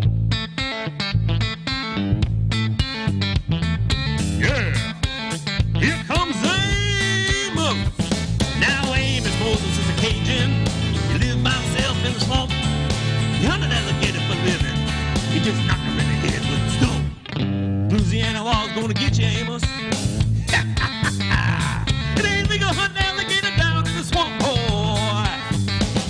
Now everybody blamed his old man for making him mean as a snake. When Amos Moses was a boy, his daddy would use him for alligator bait. Tie a rope around his waist and throw him in the swamp. Alligator bait in the Louisiana bayou. About 45 minutes southeast of Thibodaux, Louisiana, lived a man called Doc Millsap and his pretty wife Hannah. Well, they raised up a son that could eat up his weight in groceries. Named him after the man at the cloth, called him Amos Moses. Yeah! That one right there's for all my Cajun, Southern, Deadwood Barbecue Nation fans. Thank you for listening. Take care, and we'll see you next week. Oh, listen to that guy. Already calling his shot. I love to hear it. And that's Jeff Rice with Amos. All right. He sounds pretty confident that he's going to be back next week. So we'll go ahead and... oh, wait. How do I take that off? Well, I don't remember, but I'll just do it this way instead. We will go to the judges first. Doug, your thoughts on sitting in as guest judge, of course. I didn't know because he was eliminated last month. What are your thoughts on Jeff Rice's effort? Oh, I thought it had a lot of soul to it, so I thought he really got into the song, so I did like it. All right, we go to Bobby first for her review of Jeff's song. Can you hear me? Yes. Okay, gosh. I did like it. It was a fun song. I thought it suited your voice well. I liked it. All right, now we'll go to Maddie. Your thoughts? I thought it was a good... Bro, my headphones aren't on. Anyway. Her headphones aren't on. You're messing up. But anyway, I thought it was a good song. I liked it. I think it fit your voice well. Fun. Nice upbeat. I liked it. I like that. All right, and we go to Marley. I like the song. It was different than what I think we usually hear. And I think your voice also sounded really good with it. So, good song choice. All right, well, good song choice. That That's the is one like thing that. these ladies have talked and talked about over and over again is proper song choice. So everybody seems to be on Jeff's train, but that was a good song choice. All right, we'll go back to Maddie. And can you hear me? You can hear me? Yeah. Through your earphones? Yes, but I can't hear me. I think you can. Wait, no. Wait, yeah. Now I can. All right. Good Turned job. you up. But it's a Turned little loud. Can you turn it down a little bit, please? Oh, my goodness. Here we go. All right, who would you like to hear next? We have Rusty. We have me. And Rusty. all right. Maddie is a huge fan of Rusty. All right, Rusty, get on your microphone Did I pick here. him last time? And I think you did, actually. So tell us a little bit about the song, who does it, and why you chose it. One of my favorite bands of all time is Ween. So I picked a song that I love so much that I sing all the time. It's called Bananas and Blow. It's very autobiographical. All right, so without any further ado, with Bananas and Blow. By the way, girls, you should never be doing the blow part, please. I mean, that's a hard drug. It's a very hard drug. We don't want to do any of that. No, sir. Notwithstanding that, Bananas and Blow by Rusty.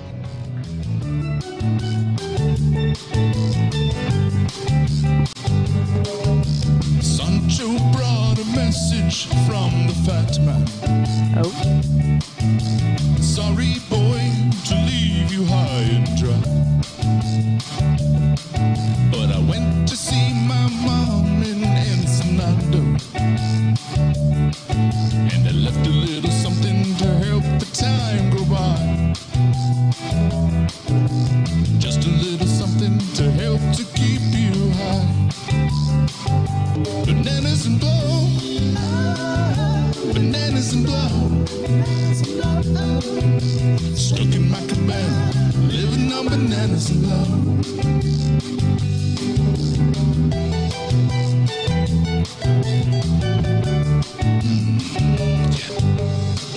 Now the rainy season reminds me of Maria. The way she danced, the color of her hair. Now I'm locked inside a stall in the cantina, eating the bananas and the cocaine off the mirror, looking for a ticket to take me away from here. Bananas and blow, bananas and blow. Stuck in my cabana, living on bananas and blow. Bananas and blow, bananas and blow. I'm stuck in my cabana, living on bananas and blow.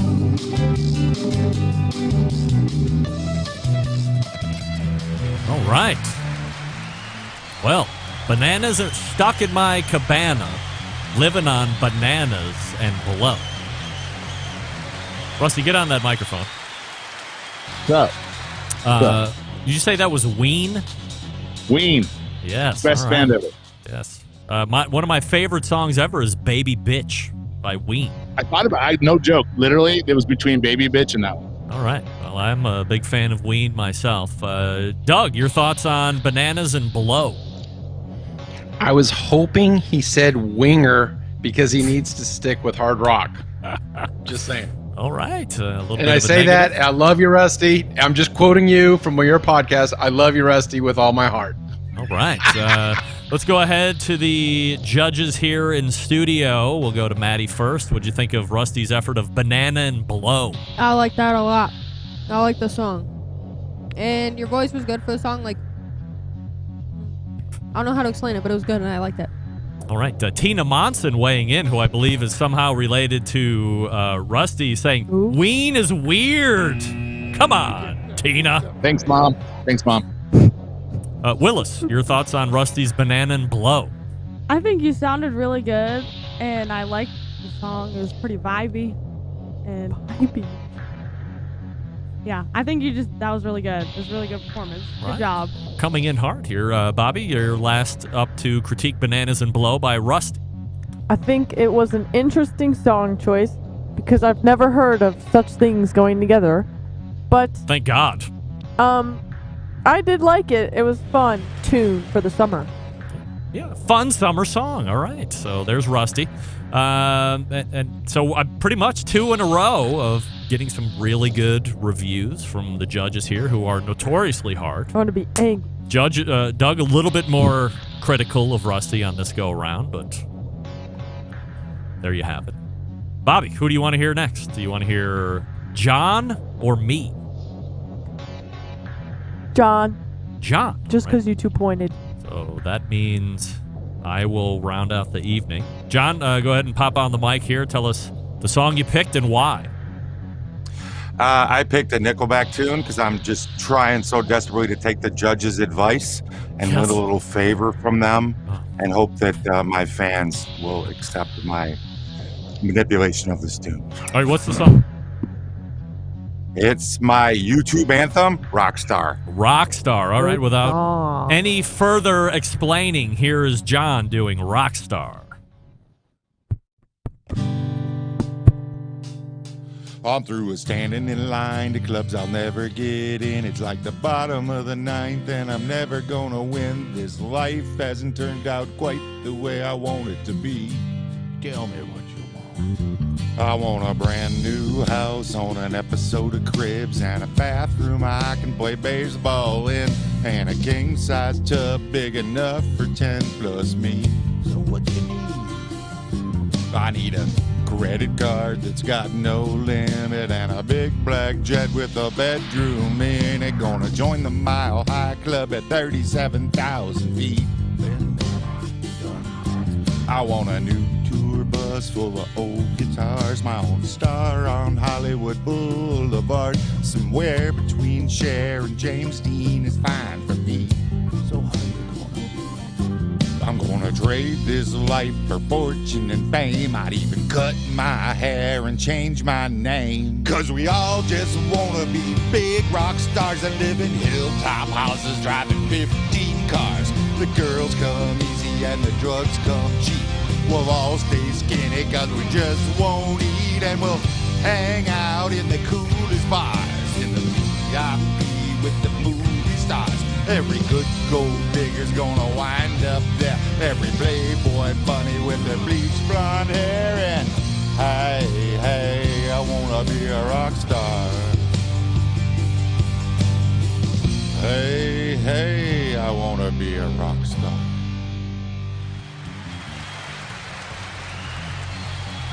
All right. All right, ladies. There's John with his rendition of Rockstar from one of my favorite groups ever, and I'm not afraid to admit it, that being Nickelback, of course. All right, we'll go in studio first to the ladies. Maddie, your review of John's Rockstar by Nickelback. I don't like Nickelback.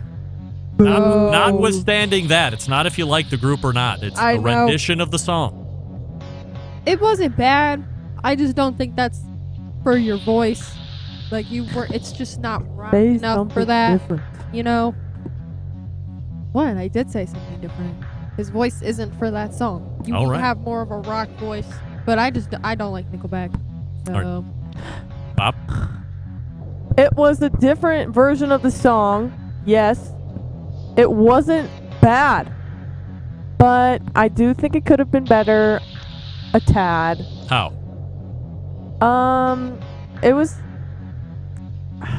It didn't flow correctly, I think.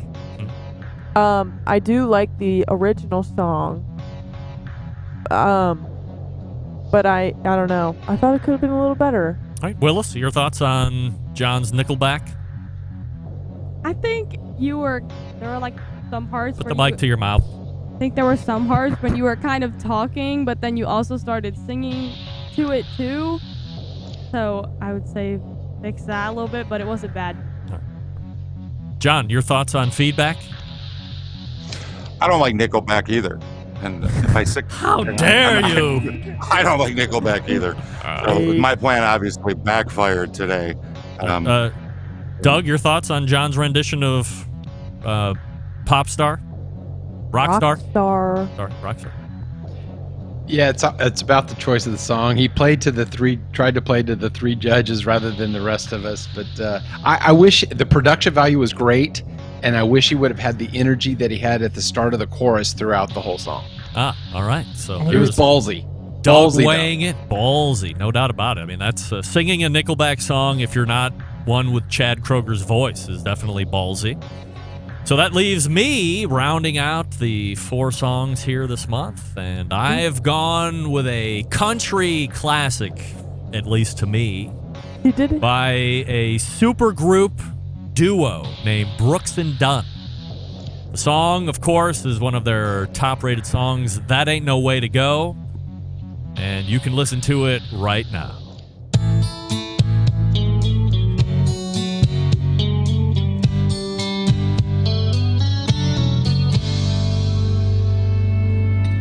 Lipstick let across the mirror this morning, said goodbye, baby. You left without warning. Like a thief in the night, you ran away with my heart. I can't believe my eyes, must be a bad dream. You always said we had a good thing. You never once let on that we was falling apart. That ain't no way to go. Girl, it just ain't right. Don't you think that I deserve to hear you say goodbye? That ain't no way to go.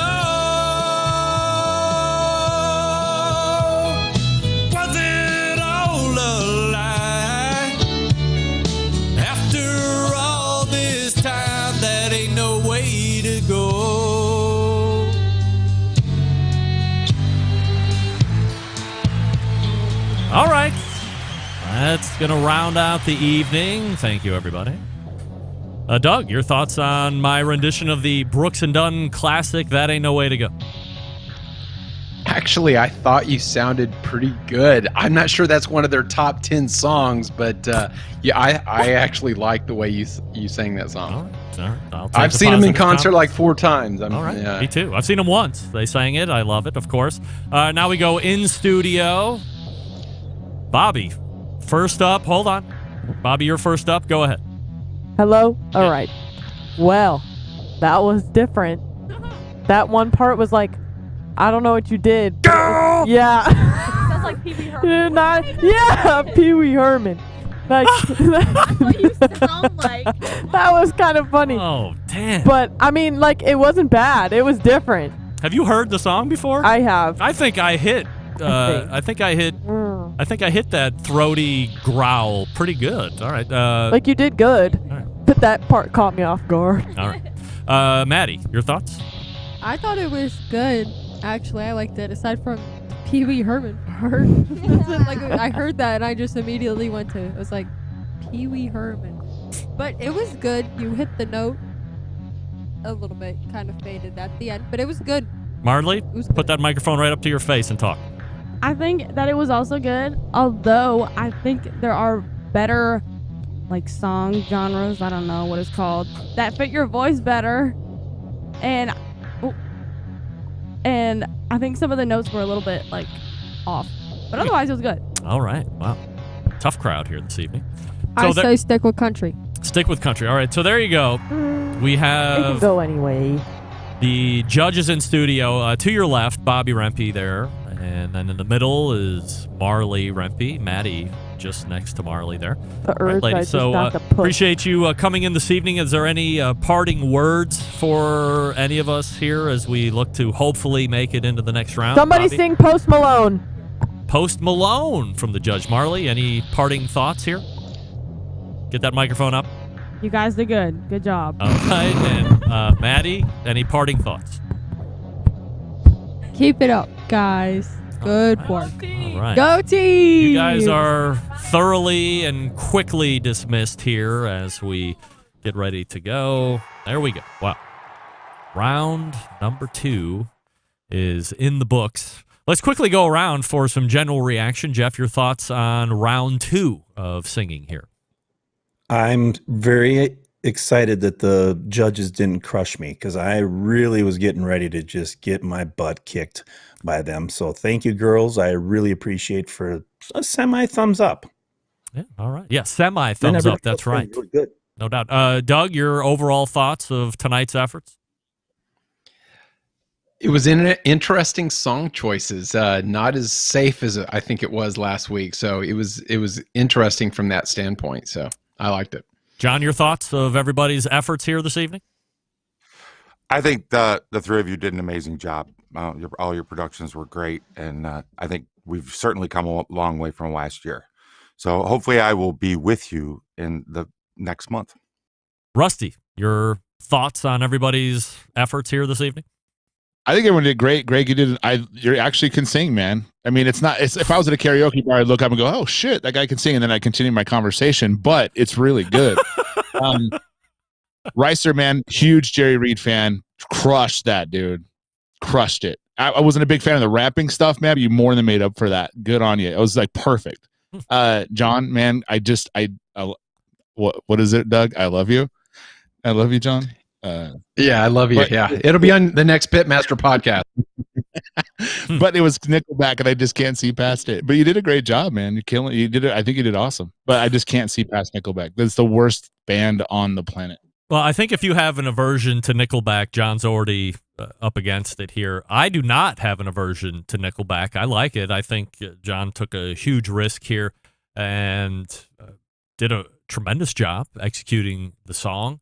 I've never heard Bananas and Blow before in my life. I only know one Ween song, and I love that Ween song to death, which is Baby Bitch, that we found out a little bit earlier. But Rusty has a very unique voice. I also think that Rusty could sing in a karaoke situation. Perhaps Jeff and Rusty and I could be battling it out for which one is drunk enough to sound still okay by the end of the evening. And Jeff, I'm not familiar with the Amos song, but continuing to impress. I've already seen the instant chats coming in that Jeff is going to be top vote getter again next month. So it could be everybody vying to stay alive. Otherwise, hopefully I'm easily forgettable like I was last month and coasted through into the third round here, which will happen again next month. So here's what you need to know. If you're listening right now and you want to vote, please do this. Send an email, greg@thebbqcentralshow.com, and then rank us from 1 to 4. Greg, Jeff, John, and Rusty, rank us from 1 to 4, and then the top 3 vote getters will move on to month number 3, and we will then also next week have whoever gets booted out of this competition for instant feedback at the top of the second hour like we did with Doug last month. So please get to voting early and often. Once again, it's greg@thebbqcentralshow.com and rank us all 1 through 4 who you like. Greg, Rusty, John, and Jeff. And we will have voting that opens immediately, and it will go all the way until Monday till midnight before we reveal who is kicked off next Tuesday, top of the second hour. All right, let's go ahead and open it up to promotion before we get the hell out of here. Jeff, anything you want to promote or let us know before I let you go this evening? Just check out my Dead Broke Barbecue YouTube channel, and if you like barbecue, come and join our Facebook group Dead Broke Barbecue Nation. All right, Doug, anything you are promoting this evening? I have submitted my All Recipes article on pellet grill technology in barbecue, and they asked me to do a recipe as well, barbecue ribs. Look at you. Ooh, one of my favorites. One of my favorites. John Solberg, what are we promoting? We're promoting the best moments of the Barbecue Central show in 10 minutes or less this Friday. Find it wherever you get your favorite podcast. Simply search The BBQ Central Show. You can also get it over at thebbqcentralshow.com. It'll be right on the homepage for you on Friday morning. Rusty, last but not least, what are we promoting on the way out? the Pitmasters podcast. You guys can listen to anywhere you download or listen to podcasts. We have John Bolton from SEA. He walks us through his entire steak process. So if you guys are into SEA, that's where to listen to this Thursday. And also, everyone out there, send all the vibes because I have my second and hopefully final food truck inspection tomorrow. And Utah, the great city of Utah, will soon have some Salt City barbecue, hopefully. All right, so we wish you good luck on that. Let us know how that works out tomorrow as you get the inevitable passes from the great city of Utah. And we will see everybody again here next month. Gents, as always, appreciate the time and the efforts. I mean, that's tough. You just can't think that these guys are, tossing songs around easily. I mean, we're all spending incredible amounts of time and production to sound as good as we do. So I think I speak for all of them when I say to the listening audience, you're welcome for a little outside of the box entertainment. All right, let me get caught up on a few pieces of business, and then we will call it an evening. I'll talk to you quickly about Big Papa Smokers, and he knows music too, does Sterling Ball. He also knows winning. He's notched 2 in a row for competitions. We congratulate Sterling Ball of Big Papa Smokers, curating a selection of only the best outdoor cooking and grilling supplies, getting you on the path to better barbecue results in no time. Everything at the website has been approved by Sterling Big Papa Ball himself. They have all the rubs and seasonings that you like, 13, in fact. They also own Granny's barbecue sauce. So if you're looking for a new go-to sauce or you're bored with what's existing and you haven't tried it yet, give it a try. Great all by itself. Great as a base sauce that you can doctor from there. Now, aside from the premium selection of rubs and sauces, they have the very best pellet, charcoal, and wood cookers available today. If you're looking for a versatile smoker that's easy to use, check out that Mac 2-star General Pellet Cooker. Big Papa Smokers, the exclusive Mac dealer, even offering special packages. Not a fan of pellet smokers? All right, take a look at the Old Hickory Ace BP, the only charcoal smoker that Big Papa trusts on his competition trailer. If you're not sure of what grill you need, call and ask questions, why don't you? 877-828-0727. That's 877-828-0727, or shop the website at bigpapasmokers.com. That's BIGPOPPA smokers.com. We are back to wrap it. Stick around. We'll be right back. Whole packers, full racks, legs and thighs, injecting butts. If you've never heard this before, you might think you found the best XXX show ever. Let's get back to the most homoerotic host out there today, Craig Rimpey. All right, welcome back. This portion of the show being brought to you by the Vortic Watch Company, a small batch custom watch manufacturing and vintage restoration company located in northern Colorado. They take antique American pocket watches and turn them into wrist watches, just like this. Their mission? Preserve the legacy of manufacturing excellence in America. In order to do that, they combine traditional and cutting-edge technology to create unique, quality, functional timepieces with exceptional value. Here's the coolest part. Each watch that Vortic makes is unique and one of a kind. Vortic, founded on the motto that America wasn't assembled, it was built. Check them out at vorticwatches.com. All right, let's go ahead and race on out of here. All the way back in the first hour, we talked with Dr. Robert F. Moss, robertfmoss.com. Chain Barbecue, barbecue books available currently. And we hit a little bit on the Barbecue Hall of Fame. That'll be happening tomorrow. I'll get into that here in just a second. Then we followed up with Derek Riches from DerekRiches.com, talking about the most popular, not best, most popular barbecue and grilling websites. And he shared with us who he would be putting into the Barbecue Hall of Fame, which was Rodney Scott, Leanne Whippen, and Ollie Gates. Second hour, in the first segment, the embedded correspondents and I talked all about who we would put into the Barbecue Hall of Fame tomorrow. And we ended up with Meathead John Marcus and Bill Arnold being our majority vote getters. So we'll see how that shakes out. And then we ended it, of course, with round 2 of Barbecue Central Show's American Idol, where Rusty and Jeff and John and myself sang our very lives, sang for our very lives. We'll see who gets voted off next week. Be sure to vote early and often. Greg at thebbqcentralshow.com, and rank us in order. 1 through 4, top 3 make it through to the third month.